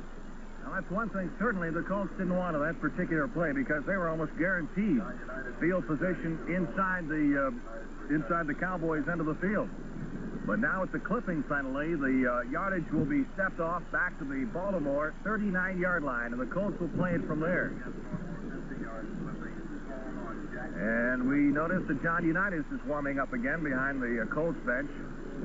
Morrow still in there at quarterback. 3 minutes left to play. Third period. Score, Cowboys 13, Colts 6. Here's a timeout. We'll be back with more from the Super Bowl in Miami in just a moment. Oh, boy, there's just nothing afloat like the follow-through you get with the Valentine boat. It's Super Bowl Sunday at Valentine Marine. Come on out to Valentine Marine's Super Bowl Boat Show. We've got the game tuned in. It's the biggest all-fired boat show of 1971, featuring the super boats of the 70s. Listen to just one of the many super specials you'll find today at Valentine. 17-foot Aeroglass Deep V walkthrough, 60-horse Johnson tilt trailer, a low $1,992. That's right, only $1,992. Many other boat show bargains to choose from, but you have to see them to believe them. The 71 fleet is in at Valentine, and we've got just the boat you and your family have been wanting at the price you've been wanting to pay. So whether you're an old salt or just getting your first sea legs, come on out to Valentine Marine's Super Bowl Boat Show. Bring the family. We've got free Cokes and coffee for everyone. That's Valentine Marine at Harry Hines near the Circle and 1982 Fort Worth Avenue in Oak Cliff. Open tonight for your convenience.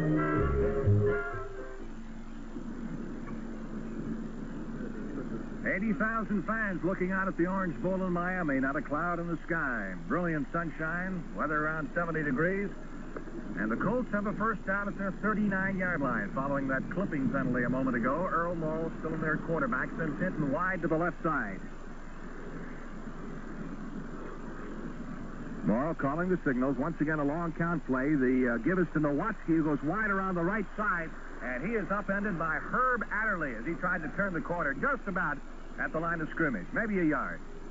You know, Frank, you tend to think of a cornerback's responsibility as being nothing but pass coverage, but they have a tremendous amount of responsibility in forcing the run. And in Adderley and Cornell Green last year, Mel Renfro and Adderley this year, you've got two of the best in the league at recognizing the keys, reading the keys, and coming up to force the run.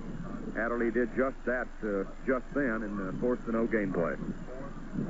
It is 2nd and 9. Colts from their 40-yard line. Morrow backpedaling, looking, pumps once, lets it fly long. Nowatzki's by himself at the 30. He is caught from behind at the 15-yard line.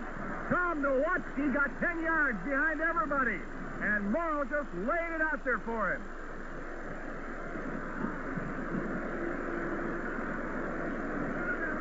Got to be a mixed-up defensive assignment. Leroy Jordan blitzed on the play. Somebody didn't get the defensive signal because nobody picked Nowatzki up coming out of the backfield. Just one of those situations that occurs because he was all by himself. So the Colts with a big play now have a first down at the Dallas 15-yard line. Morrow sending Hinton and Jefferson both wide to the right side. Nowatzki and Bulach the setbacks. Earl Morrow calls the line down, barks the signals. The give is to Bulach around the left side. He is inside the 15 to the 13-yard line. Edwards, Charlie Waters taking the stop for the Cowboys. Clock ticking away, the final minute and 15 seconds of the third quarter. And the Colts are just a dozen or so yards away from tying up this football game. Well, that blocked extra point. Cowboys blocked the first extra point attempt by O'Brien in the first quarter. Certainly becomes a factor in this game. 2nd and 7 from the Cowboy 12. Colts up to the line of scrimmage. Morrow takes 2 steps back, trying to run it.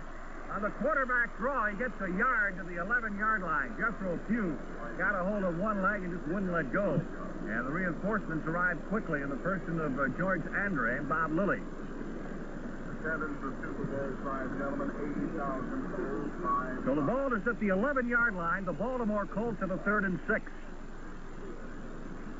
They have to net the 5-yard line for their first down, and so here's a big play. And you've got to believe that Morrow's going to go to the pass. The Cowboys have had great success contending against the run all afternoon. I would suspect we might look for the tight end. Colts probably won't get this play off. There's only 2 seconds showing on the clock, and they'll move down to the other end. There's the gun. That's the end of the third quarter. The score, the Cowboys 13, the Colts 6. We'll be back with more from the Super Bowl in Miami in just a moment. A quarter pound of 100% beef served up as 2 sizzling patties on a fresh triple-deck bun with crisp dill pickles and shredded lettuce, a few loving spoonfuls of secret sauce, and tangy melted cheddar cheese. The new and huge Bonus Jack hamburger. That's what you get for driving through a Jack-in-the-Box restaurant. More than 24 convenient Jack-in-the-Box locations in the Dallas-Fort Worth area. Happy Super Bowl from the Canterbury Shop in North Park. To begin the year 1971, the Canterbury Shop in North Park is displaying its appreciation for the loyal response of the well-dressed men whom we have attired, and for the tasteful women who buy for them. In honor of the Super Bowl, we have trimmed 1/3 off the prices on world-famous Pierre Cardin lines, and from 20% to 50% off on other famous clothing and accessories. The Canterbury Shop wishes our Cowboys the very best today, and a happy Super Bowl to you from Pierre Cardin. I didn't juice up here. Morton did not throw in the third quarter. Oh, really? They didn't have the ball that much. That's right. Frank Lieber with Vern Lundquist in Miami. We head into the final period of play. And let's set the stage for you once again. The Baltimore Colts have the football at the Dallas Cowboys 11-yard line. They have a 3rd and 6 coming up. They trail by 7 points, 13-6.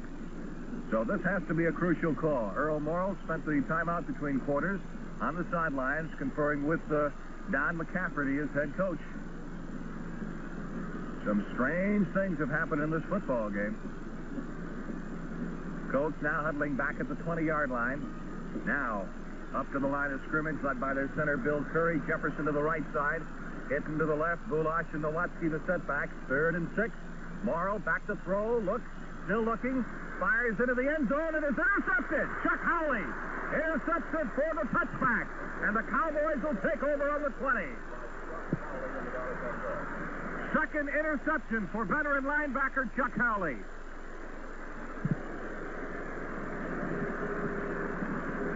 Earl Morrill tried to go to Norm Boulash. He was his primary receiver the whole way. And Leroy Jordan had primary coverage on Boulash. He had him step for step. Chuck drifted off another running back. I didn't get exactly, well, it had to be Nowatzki who had come out on a sweep. Chuck drifted back and had the play read all the way, but Boulash was the primary receiver, and he was more than adequately covered by Leroy Jordan. Cowboys 1st and 10 to give us to Garrison. He's to the 25. Garrison still on his feet across the 30-yard line, out to the 38, and has a first down. Walt Garrison picking up 18 yards on a brilliant run, breaking several tackles en route. And that makes Walt Garrison the leading rusher for the afternoon. He's got 58 yards on only 9 carries. Not bad for a guy with a bad ankle and a chipped collarbone. By far the longest run of the day, Frank. The officials mark it at the Dallas 39, and now the Cowboy rooters set up a go-go chant. 1st and 10, Cowboys from their 39. Morton back to throw. Sideline toss, incomplete. Intended for Bob Hayes, who went high in the air for the ball, along with Jim Duncan, the Colts defensive back.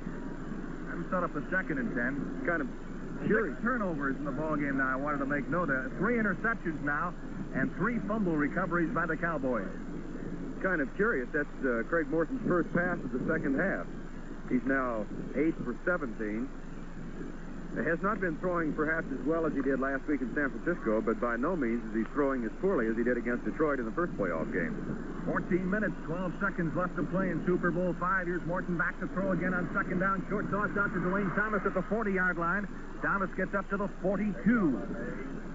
Pick up of 3 yards on the play. That'll set up 3rd and 7 for the Dallas Cowboys from the Cowboy 42. And Dan Reed and Mike Ditka check into the lineup. You know, Frank, you're pointing out 6 turnovers. I think it needs to be said. The Cowboys offensively have not been doing that much, because with 6 turnovers, you certainly would expect to have more than 13 points on the scoreboard at this time. I guess that's not too critical. I don't think so. I think that's a very sound opinion. 3rd and 7. Another mix-up in the Cowboy backfield, and again, they have to call timeout because they haven't gotten the plays down. That's very curious, but we've seen it happen 3 or 4 occasions this afternoon. And Morton walks over to the Cowboy bench to have a word with head coach Tom Landry. And, of course, that's what happens when you use that 3rd man to shuttle those plays in there. Something doesn't go right, or he didn't hear something right, or it gets transposed the wrong way, and the Cowboys line up in the wrong formation, and rather than blow a big 3rd down play in this case, Morton elected to call timeout and get things straightened out for himself. You know, Pettis Norman, as is the case with many professional football players, is not in full possession of all of his teeth. And so Pettis has a bridge. He would wear a mouth guard throughout the first half of the season. But after the loss to St. Louis, when Tom Landry decided to start shuttling the plays in, Pettis tried it in the Washington game, and Morton couldn't understand him with the mouth guard in. So Pettis, at the risk of losing more of his teeth, is no longer playing with a mouthpiece. Only problem is that was Mike Ditka who brought that play in, and I don't think he wears one either. All right. Morton has conferred with Landry. He is back in the huddle. 13 minutes, 35 seconds left in Super Bowl V. The Cowboys that far away from their first world championship ever, leading the Colts by a score of 13-6. No scoring whatsoever in the 3rd period. This is the way it stood at halftime. All right, Cowboys up to the line of scrimmage. Morton down under the center. Manders sends Rucker in motion, wide to the right side. Craig drops back to throw, being rushed by Hilton. Gets the pass away. Reeves has it at the 45-yard line. He's up to the 47, but he is short of the first down by a couple of yards. And the Cowboys will have to punt. And Danny Reeves has had a very busy afternoon. 5th pass reception for Dan. And again, pointing out the obvious, but it's good to see that fellow having a good day because of all he has meant to the Dallas Cowboys. It's a subjective thing, of course, but you've got to wonder what his contribution has been in terms of player relations with the coaches this year, because he is a player and a coach, of course, and has done a great job. Ron Gardine, the deep safety, low snap from center. But Whidbey gets it away all right. Kick is a little bit short. Fair catch is signaled by Gardain at the 18-yard line. So the Colts will have a 1st and 10 from their 18 with 12 minutes and 50 seconds left to play in Super Bowl V. We said some strange things have happened in this ball game. Of course, right at the start of the second half, the Cowboys looked like they had a chance to ice it. They had a 1st and goal from the 2-yard line, and Dwayne Thomas fumbled going in on the 1. The Colts then launched a pretty good sustained drive themselves. Wound up getting a field goal down at the 1-yard line, and the Cowboys had trouble coming out. It's been back and forth here in the second half. Each team has had at least one serious threat, however. 1st and 10, Baltimore up to the line of scrimmage from the 18. Morrow pumps it once, back to throw, long, intended for Jefferson. Jefferson falling down along with Herb Adderley right in front of the Cowboy bench. And Ernie Stautner and a few of his compatriots down on the bench thought that Jefferson that time was guilty of offensive pass interference by running into Adderley. However, it'll go as just an incompleted forward pass. I mean, one thing is rather obvious. We were wondering about the psychological implications of that touchdown. The Cowboys, or rather the Colts, lost the first half. The tremendous goal line stand. It certainly has had no effect on Baltimore. They've kept up a tenacious offense. Yeah, I think it would have had a greater effect had the Cowboys been able to score in that first possession in the second half. Gave the Colts a little steam back. 2nd and 10. Here's Morrow fumbling the football, picking it up. Now rolling out, looking to throw a pass downfield, which he does over the head of the intended receiver, Roy Jefferson. And that was Keystone Cops all over the place. Pass is about 14 yards up above his head. I think there's not much doubt that Morrow said, "Where is nobody, and let me throw it there." He dribbled that ball like a basketball a couple of times. Unfortunately, it bounced right back at him behind the line of scrimmage. Then rolled out to his left and finally decided to just dump it, throw it over the head of everybody concerned. So now it's 3rd and 10 for the Colts from their 18. Well, I tell you, as this ball game wears on, you get down now, 12 minutes left to play. You got to start thinking more about that 15 grand per man. Charlie Waters moving up, threatening at least the safety blitz as the Colts. Morrow calls the signal. Takes an awful long time. Morrow back to throw. Gets the pass away and is intended for Eddie Hinton, and a flag is thrown on Charlie Waters. And the Colts will have a 1st down at about the 35.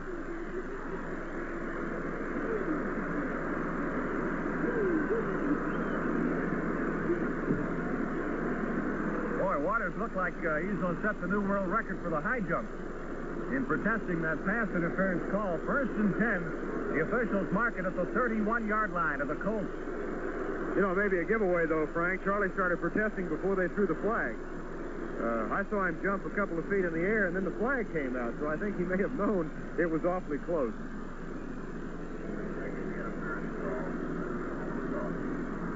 First and 10. Baltimore Colts up to the line of scrimmage from their 31-yard line. Now it's Cornell Green faking the blitz. As Morrill is back to throw, drills it over the middle. Jefferson has it at the 50-yard line and is dropped at the 47-yard line of the Dallas Cowboys. Roy Jefferson takes the 24-yard pass from Earl Morrill, and the Colts have a 1st down at the Dallas 46.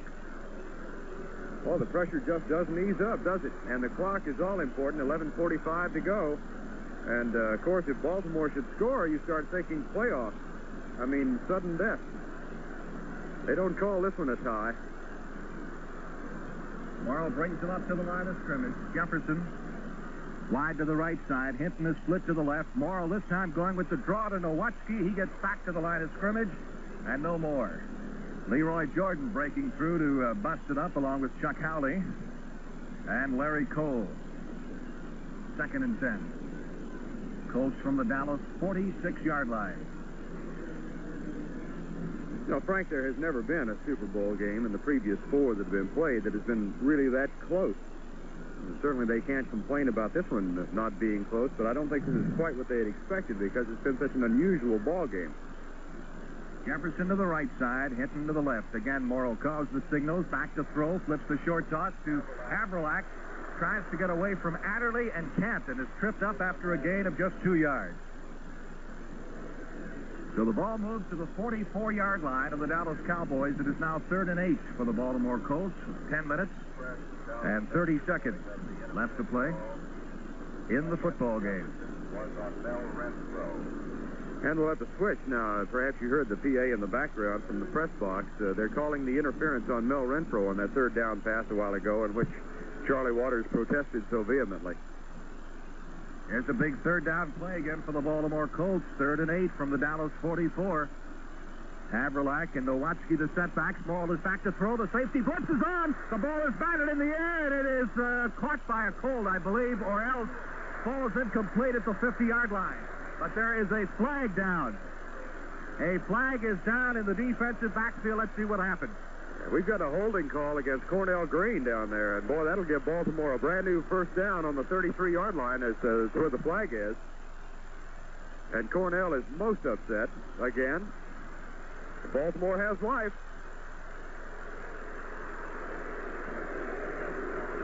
Defensive holding against Dallas. That means an automatic first down for the Colts, and they're spotting it at the Cowboys 39, so the Colts get a new life. Boy, the Cowboys blitzed everybody in the ballpark that time, and Morrill had that arm upraised, and the pass went straight up in the air about 15 or 20 feet. That's two penalties that have kept this drive alive. Pass interference and defensive holding. Hitting to the left side. Jefferson to the right. Colts 1st and 10. Dallas 39. Morrill calls the signals. They give us to Nowatzki up the middle. Nice hole inside the 35. Down to the 31-yard line. Goes Tom Nowatzki, a pickup of 9 yards on that play. Charlie Waters finally made the stop with an assist from Cornell Green. You know, Frank, we haven't been keeping ball control statistics, but certainly in the third and fourth periods, it seems as though it's been eons since the Cowboys had the football. Baltimore has had possession almost the entire time. Colts moving from the 31-yard line of Dallas have a 2nd and 1. Here's Morrill giving to Haverlack, who's going to throw it. He's rushed back at the line of scrimmage, gets the pass away, and is caught by Hitton at the 20, Hitton to the 15, fumbles it at the goal line. A big scramble in the end zone. Let's see who got it. It is fumbled out of the end zone. And that will be a touchback, and the Cowboys will take over at the 20-yard line.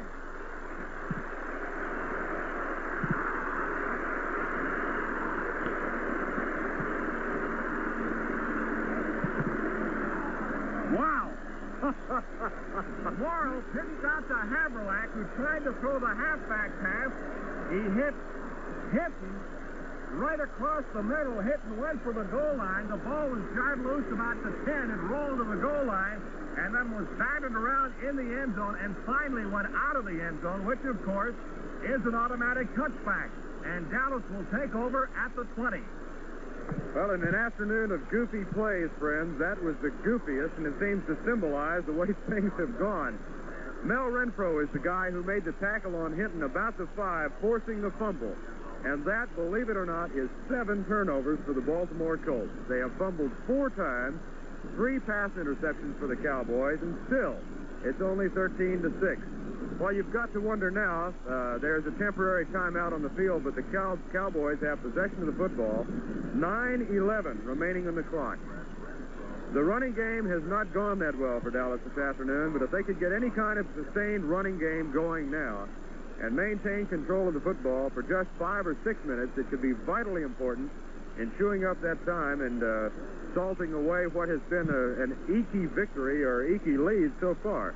Well, what a goofy play, Frank. I'll tell you one thing, that Cowboy defense could use a little rest because they've been on the field a good part of the second half, which would be accomplished, of course, by the offense doing just that, controlling the ball for a little bit.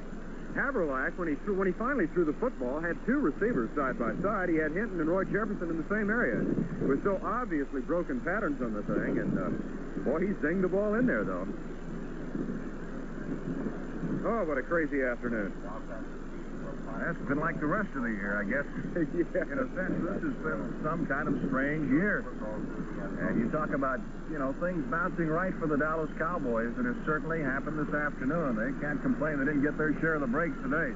When that ball went into the end zone, I kept thinking Cleveland, and I saw Gary Collins going after that thing with Chuck Howley, you'll recall, in the 62 game, covered it in the end zone. And Roy Jefferson this time dove for the ball, and he looked just like Gary Collins, but he didn't get it. Here we go again.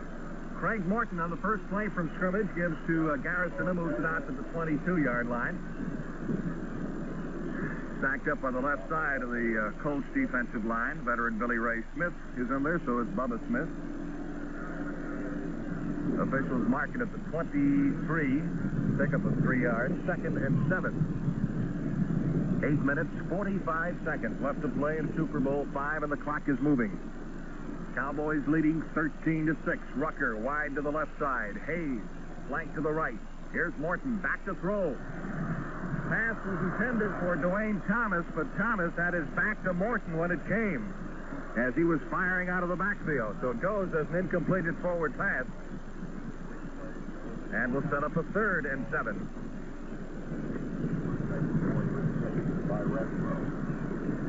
That stops the clock with 8 minutes and 36 seconds remaining. Reeves once again checks into the backfield, replacing Dwayne Thomas.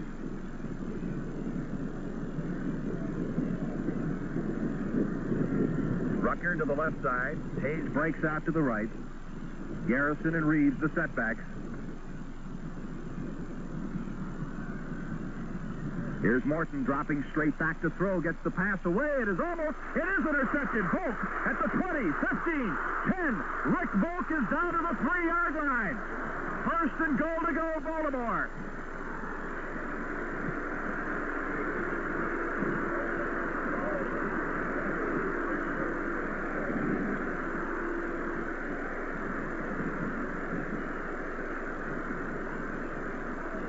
The pass was deflected, and Garrison got his fingertips on it, and that was all.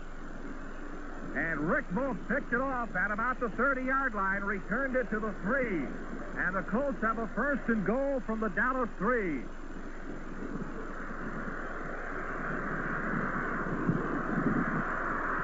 Bullock and Nowatzki are the setbacks behind Earl Morrill. The give is to Nowatzki. He is down to the 2 and shoved back. Well, this time Earl Morrill went to his fullback instead of Norm Bulash. You recall in the similar situation with just a couple of minutes to go in the first half, they went with Bulash 3 times, then tried the pass. They couldn't get in. Morrill went with Nowatzki this time, picked up a yard, and you have a feeling you've seen all this before. It is 2nd and goal to go from the 2. Jefferson wide to the right. The rest of the T in tight. Morrill calls the signal. It is Nowatzki to the goal line. He's over. Nowatzki scores for the Colts to make it 13-12, with the extra point try to come.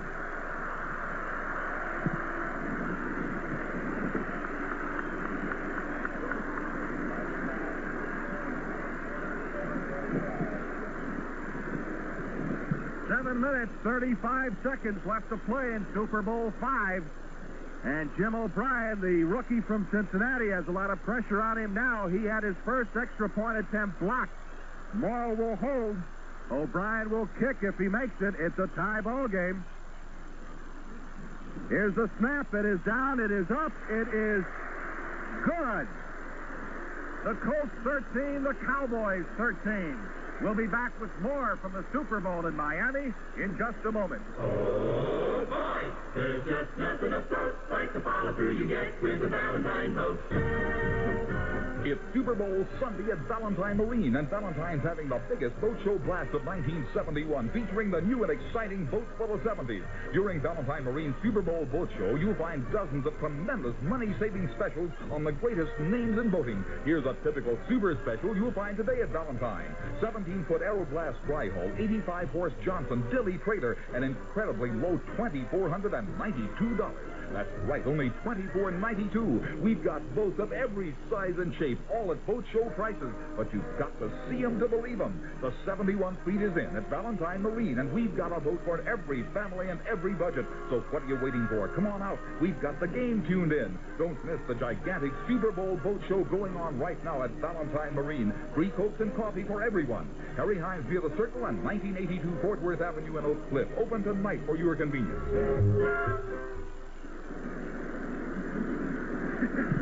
7 minutes, 35 seconds left in Super Bowl V. As O'Brien tees up the ball, the Cowboys have Mark Washington and Cliff Harris as the deep men standing on about the 5-yard line. Harris shielding his eyes from the sun. There's a little nubber down the middle. Harris at the 30, up to the 35-yard line and dropped at that point. Colts didn't want to risk a return, obviously, and they kicked a little number right down the middle about it at about the 35-yard line.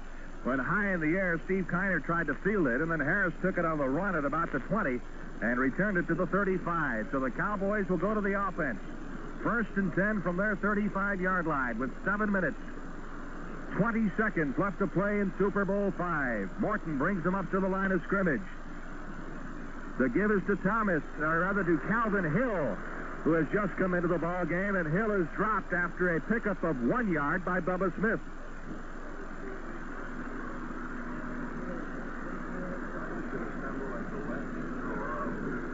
Well, Frank, the Cowboys' running game has not been working well this afternoon, and you've got to wonder, they have not moved the football at all in the second half, and momentum certainly now on the side of the Colts, so it would behoove Dallas to at least get a first down out of this thing. Dwayne Thomas is in there with Garrison at the running back. So on 2nd down, Morton rolls out to his left, looking for a pass receiver, fires it downfield. Garrison has it and picks up the first down at the 49-yard line of the Dallas Cowboys. Now the flow of the entire play went to the right side with the exception of Craig Morton, who went to his left and caught Garrison coming out of the backfield. So first down for the Cowboys with the nose of the football just inside Dallas territory. Clock moving with a little more than 6 minutes left to play in the ballgame. Garrison limps off the field. Claxton Welch replaces him. Boy, this is a tough spot for this young man to be in. 1st and 10. Cowboys from their 49. Morton calls the signals. The give is to Thomas, trying to go to his left. Gets a yard. And no more as he is cut down right at midfield.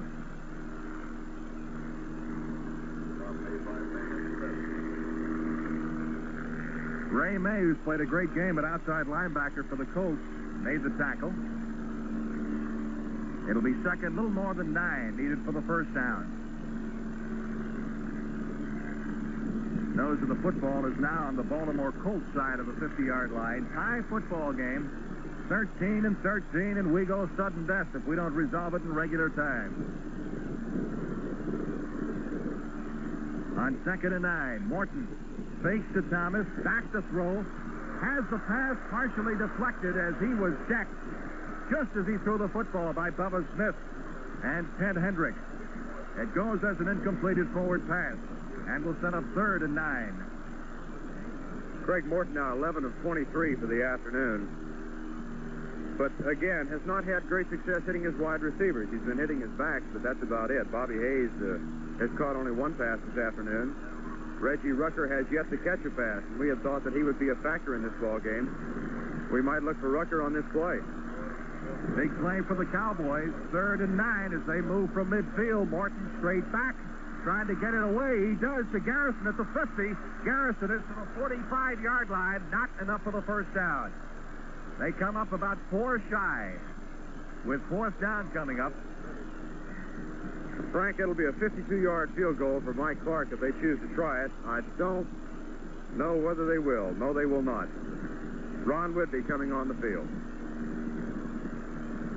So the Cowboys will give it up with 4:42 left to play as Ron Gardine drops back to about the 10-yard line, and Ron Whitby drops back into punt formation, standing on about his 40.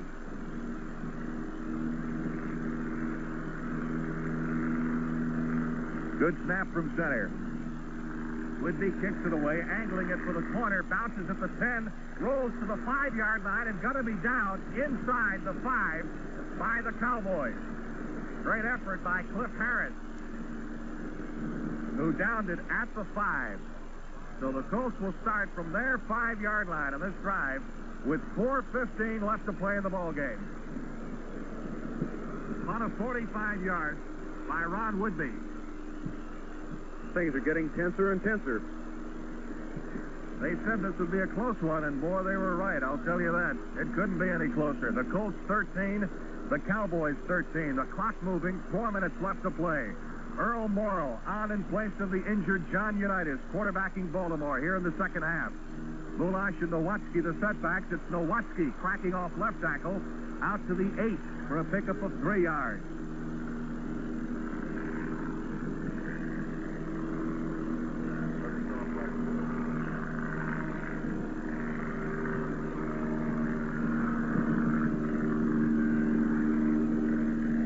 Second down. Colts need 7 for the first down, moving from their 8. Clock rolling along with 3.5 minutes remaining and moving. Jefferson wide to the right side. So is Eddie Hinton. Morrow calls the line down. Ball's down as he hands off to Nowatzki, who clears it to the 10 up to the middle. So that'll set up third, and the Colts still will need 5 for the first down. Cowboys sent in D.D. Lewis, linebacker, to replace Dave Edwards in the obvious passing situation. They are not in a prevent defense. This is not a prevent at all. They just simply feel that D.D. perhaps has a bit more range defending against the pass, and they do this often in obvious passing downs. Third and 5, and the cliche comes into usage once again. How big is this one? If the Colts don't pick it up here, chances are they'll have to punt and give the Cowboys good field position. Baltimore from its 10. Morrall has them up to the line of scrimmage. On a long count play, he calls the draw.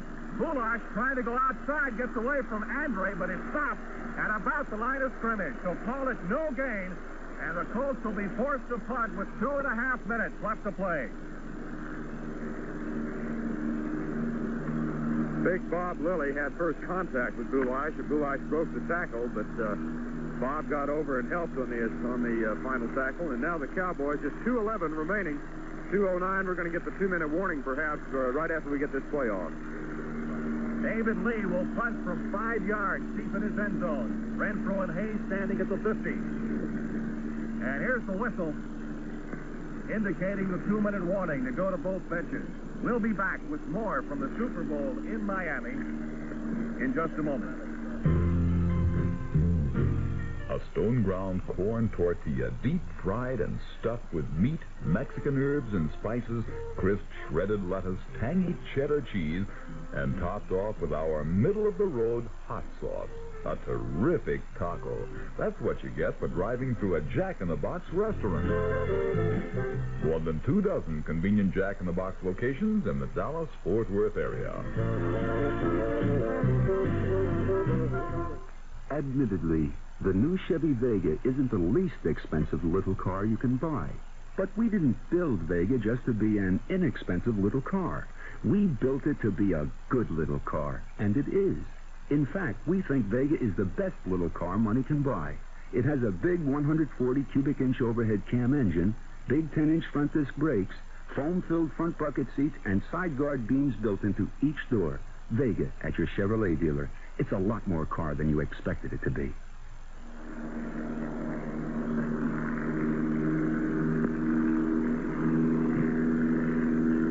And we're set to go once again here at the Super Bowl in Miami with 1:59 left to play in the ball game. Tied at 13 apiece. The Colts 4th and 5 from their 10. David Lee, their punter, standing 5 yards deep in the end zone awaiting the snap from center. Hayes and Renfro at about midfield. The snap. Good punt. Hayes at about the 50-yard line makes the catch, and his own momentum carries him out of bounds at the Colts 48. So the Cowboys are in excellent field position to set up a possible last-second field goal, which would win all the marbles for him. With a first down at the Colts 48. All it takes here now is maybe a first down or two to get him in good shape. You think Mike Clark isn't having some own private thoughts of his own about now? Gee, Benny, what pressure. Morton brings him up to the line of scrimmage. 1st and 10. Hayes and Rucker both wide to the left side. The pitch is to Thomas. Thomas fighting his way, trying to get to the line of scrimmage and doesn't quite make it. As he was almost dropped for a loss of about 5 yards behind the line by Bubba Smith and by Ted Hendricks, who broke through there. As it was, Thomas did not get back to the line of scrimmage. He reached the Colts 49 for a loss of 1. It'll be 2nd and 11. He's got a helicopter circling overhead, and I can't figure out whether he's got official function here or perhaps was watching the game or listening to it and decided to come up and see the finish. I don't know. He just keeps circling over our heads. Rucker goes in motion to the left side on 2nd and 10. Morton back to throw, still looking. A flag is down, and so is Morton as he is dropped by Fred Miller at the 42-yard line. Let's see what the penalty was.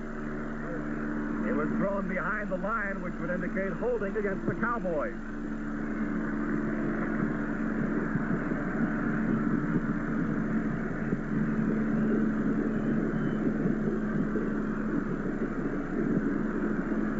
The officials discussing the option with Baltimore, whether to take the loss of the pass play or the penalty. Of course, that'd give the Cowboys additional downs.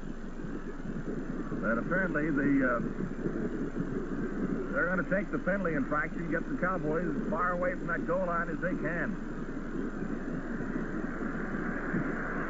15 yards. Marched off against Dallas, will move the ball inside the Cowboy 30-yard line. Norm Schachter, the referee, puts it down at the 27. Holding is the call. And you've got to think, Frank, how crucial that is, because not only does it fairly well keep Dallas out of field goal range, but goodness gracious, it certainly would give Baltimore tremendous field position if the Cowboys are forced to punt from that end, that deep in their own end of the territory. The clock shows 1 minute and 9 seconds left to play in the ball game. The Cowboys have 2nd down.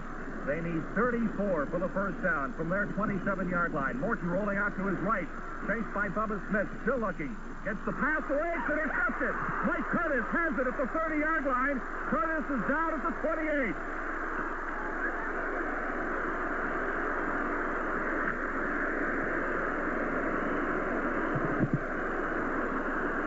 So now the shoe is on the other foot, and the Colts are in field goal range at the Dallas 28-yard line with 59 seconds left to play.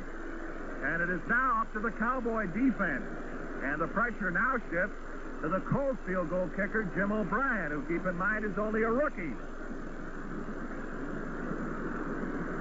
And for the 2nd time, Craig Morton was intercepted on a deflected pass. He had gone since the Washington game, the 10th game of the season, with only 1 pass interception. And twice this afternoon, both times coming on deflected passes after he had hit his receiver. What a tremendous break for the Colts, because they are close. I don't know that much about O'Brien's range, but I should think he's fairly adequate from that close in. And you can bet the Colts will play it conservative now, trying to keep field position for Jim O'Brien. Boy, we've seen so many wacky turn of events in this football game. This game has just been out there for either of these teams to take. But for the most part, they've been playing giveaway, particularly here in the 2nd half. Cowboys have had the advantage of 4 fumbles, 3 pass interceptions, and still have only been able to put 13 points on the board. So here come the Colts up to the line of scrimmage. 59 seconds left to play in Super Bowl V. 1st and 10. Nowatzki and Bulash are the setbacks. Earl Morrow, the quarterback, barks the signals, gives to Bulash. He is to the 26-yard line, a pickup of 2 on the play, and moving the ball out toward the center of the field to give Jim O'Brien, the field goal kicker, the best possible angle. The clock continues to roll. 44 seconds left to play. Colts going to let it roll along here and then stop it with just a few seconds remaining for that field goal attempt. This may be their last play before the field goal attempt. Up to the line of scrimmage. Morrow looks over the Cowboy defense. Bulash diving inside the 25 to the 24-yard line. 21 seconds. 20 seconds. The clock rolls along. 15 seconds. left to play in the ball game. Morrill watching that clock, getting ready to call timeout. 11 seconds, 10 seconds, 9 seconds. Here comes the timeout by Baltimore with 9 seconds left to play in the Super Bowl, and rookie Jim O'Brien, who this year beat out the veteran Lou Michaels for the Baltimore place-kicking job, will be called on for a kick which could amount to $7,500 for each member of this team. That's the difference between $15,000 per man first prize and $7,500 for the runner-up. Now, O'Brien's field goal attempt will be from about the 32-yard line. He had a 52-yarder earlier, which was short of the mark. 9 seconds left to play. If he misses this, it is a virtual certainty that we'll go sudden death for the first time in Super Bowl history. Both teams huddling at the present time. Colts picking up any particles that they see on the poly turf, the artificial turf here at the Orange Bowl. Earl Morrill is the holder. Here we go. Colts come up to the line of scrimmage. Virtually no angle at all for O'Brien. 32-yard field goal attempt. This is for all the marbles. And I'll tell you what, Frank, the tactics are going on. I think Leroy Jordan just called timeout for the Cowboys, and I would suspect that the reason for that is simply to give Jim O'Brien another minute to think about it. It's really become a chess game out there. No, now the Cowboys did call a timeout, but now we're set to go. Morrill awaiting the snap from his center. It's up, it's down, the kick is up, it is good! And the Colts have scored with 9 seconds left to play and lead the Cowboys 16-13 on a 32-yard field goal by Jim O'Brien. And O'Brien is being mobbed.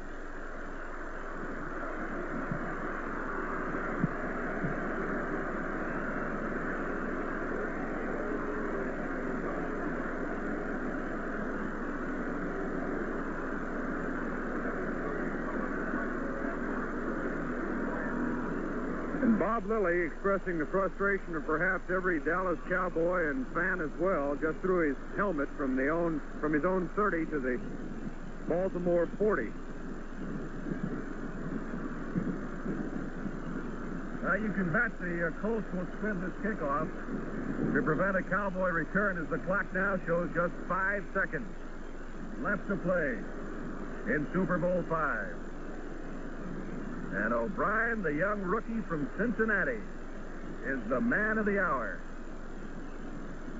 As the Colts come from behind, trailing 13-6 at halftime, held the Cowboys scoreless in the second half, overcome some of their own mistakes. Earl Morrill has vindicated himself at quarterback.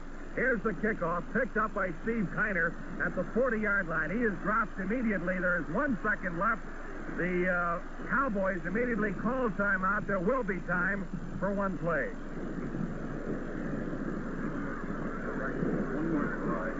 I'm going to ask you, Frank, what do you do when you're 60 yards from the field, from the end zone? You've got one play, and it's going to mean $7,500 per man. What do you call?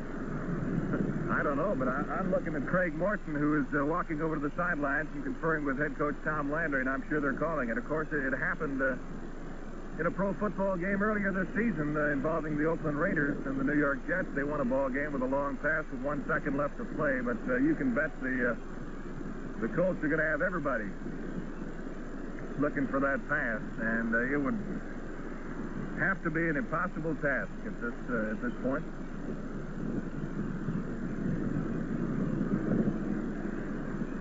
One second left to play. The Colts 16, the Cowboys 13. And it's been a case of the Cowboys being unable to take advantage of numerous breaks accorded them.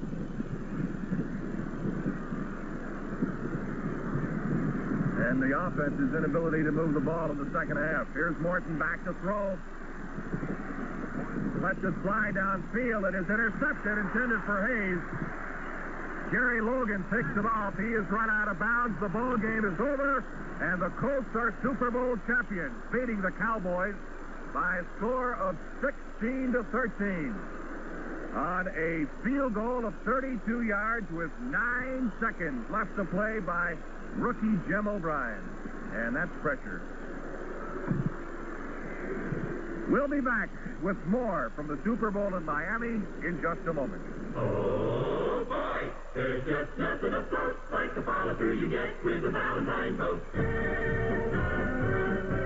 It's Super Bowl Sunday at Valentine Marine. Come on out to Valentine Marine Super Bowl Boat Show. We've got the game tuned in. It's the biggest all-fired boat show of 1971, featuring the super boats of the 70s. Listen to just one of the many super specials you'll find today at Valentine. 17-foot Aeroglass Deep V walkthrough, 60-horse Johnson tilt trailer, a low $1,992. That's right, only $1,992. Many other boat show bargains to choose from, but you have to see them to believe them. The 71 fleet is in at Valentine, and we've got just the boat you and your family have been wanting at the price you've been wanting to pay. So whether you're an old salt or just getting your first sea legs, come on out to Valentine Marine Super Bowl Boat Show. Bring the family. We've got free Cokes and coffee for everyone. That's Valentine Marine at Harry Hines Villa Circle and 1982 Fort Worth Avenue in Oak Cliff. Open tonight for your convenience.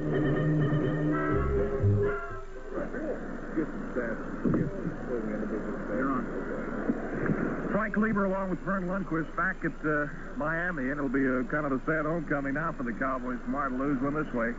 16-13, the final score. We might check a few stats in closing, Vern. Fine, let's take a look at Johnny Unitas' statistics. Of course, he went out in the first half with the injury to his ribs. Completed only 3 of 9 passes and had a couple picked off. Earl Morrill, who really had a superb day, and you've got to give him all the credit in the world because he was the GOAT of the last Super Bowl appearance for Baltimore. Ended up with 8 of 16 for 199 yards and did a great job of calling plays. On the ground, the Colts didn't do much. Norm Boulash carried 18 times for 27 yards. Tom Nowatzki came on in the second half particularly. He was utilized much then with 10 carries for 34 yards. For the Cowboys, Craig Morton had 27 attempts, 12 completions, and he was intercepted 3 times. 2 very crucial. One led to the tying touchdown. The other led to the field goal from Jim O'Brien with just 9 seconds to go. Both times, the interceptions came on deflected passes. The ball was fairly well on target, just a bit high. The pass was deflected and picked off, once by Rich Volk, once by Mike Curtis, and that was really the ball game in the second half. Morton with 12 of 27 for 126 yards and 3 interceptions, the last from Jerry Logan. Roger Staubach did not play. Let's take a look at the running game, which was not all that much of a factor for the Cowboys today. Baltimore did a great job of stopping the Cowboy offense. Dwayne Thomas, who had in excess of 100 yards in the 2 previous playoff games, unofficially 19 for 41 this afternoon, and didn't get much in the fourth quarter particularly. Walt Garrison playing on a sore ankle at about 75% of capacity. A tremendous afternoon for him and a great tribute to the young Cowboy. 11 carries for 61 yards. He was the leading rusher in the ball game. 102 yards on the ground for the Cowboys, well below what they have established before. They've been going at about a 200 to 250-yard clip, and that, in effect, was the key to the Cowboy lack of success this afternoon because Baltimore's defense did a great job in shutting down the Cowboy offense. The Cowboy defense, in contrast, just had to spend too much time on the field in the second half. It seemed as though they were there all afternoon. Turnovers counted it. Frank, the Cowboys with 7 turnovers, 4 fumble recoveries, 3 pass interceptions, and yet they were able to put only 13 points on the board, and that indeed speaks volumes. And the 6 interceptions in the ball game, counting both sides, is a new Super Bowl record. Of course, it's hard to, again, single out any play or plays as the turning point of the ball game, but the Cowboys, at the start of that second half, recovered the kickoff, and we're down with a 1st and goal at the Colts 2-yard line and fumble the ball. The Colts recovered that fumble, and for the first time in the ball game really showed that they could move the football. They moved it out there, and they moved the ball well and controlled the ball for the remainder of the second half, and that perhaps more than anything else was helped turn the ball game around. One has to say that Baltimore certainly dominated in the second half. The Cowboys never posed an offensive threat. You're going to wonder about this for a long time. I'm going to come right out and say it. I saw Bob Lilly throw that helmet a good 30 yards in the air, and I just wonder if there might not be some upset feelings on that defensive team because they had to spend an awful long time out there. And it had to be a terribly frustrating day for Lilly and Chuck Halley, who played so superbly, Mel Renfro, the guys defensively, who did such a great job. But again, you can't give enough credit to Earl Morrall because, boy, the pressure he was under to come on like he did, and the ironical factor of his presence in the game is something that I'm sure will be discussed in post-game analysis for years to come. And certainly Morrall and the Colts vindicated themselves for their Super Bowl loss against the Jets a couple of years ago. Well, that's just about it from down here. We hope you've enjoyed our description for you of Super Bowl V between the Dallas Cowboys and the Baltimore Colts. The final score once again from the Orange Bowl in Miami. The Baltimore Colts 16, the Dallas Cowboys 13. Frank Lieber along with Vern Lundquist saying so long from Miami. Go! Go! Dallas Cowboys! This has been Super Bowl V on KRLD, live and direct from Miami with Frank Lieber and Vern Lundquist. Brought to you by Valentine Marine. Remember, there's more family fun afloat in a Valentine boat. By North Park's Canterbury Shop featuring Pierre Cardin suits. Chevrolet for 71. You've changed and Chevy's changed. See your Chevrolet dealer. And by Jack in the Box with over 26 convenient locations in the greater Dallas-Fort Worth area. The 1971 Super Bowl has been another sports special from KRLD, sports leader for the Great Southwest.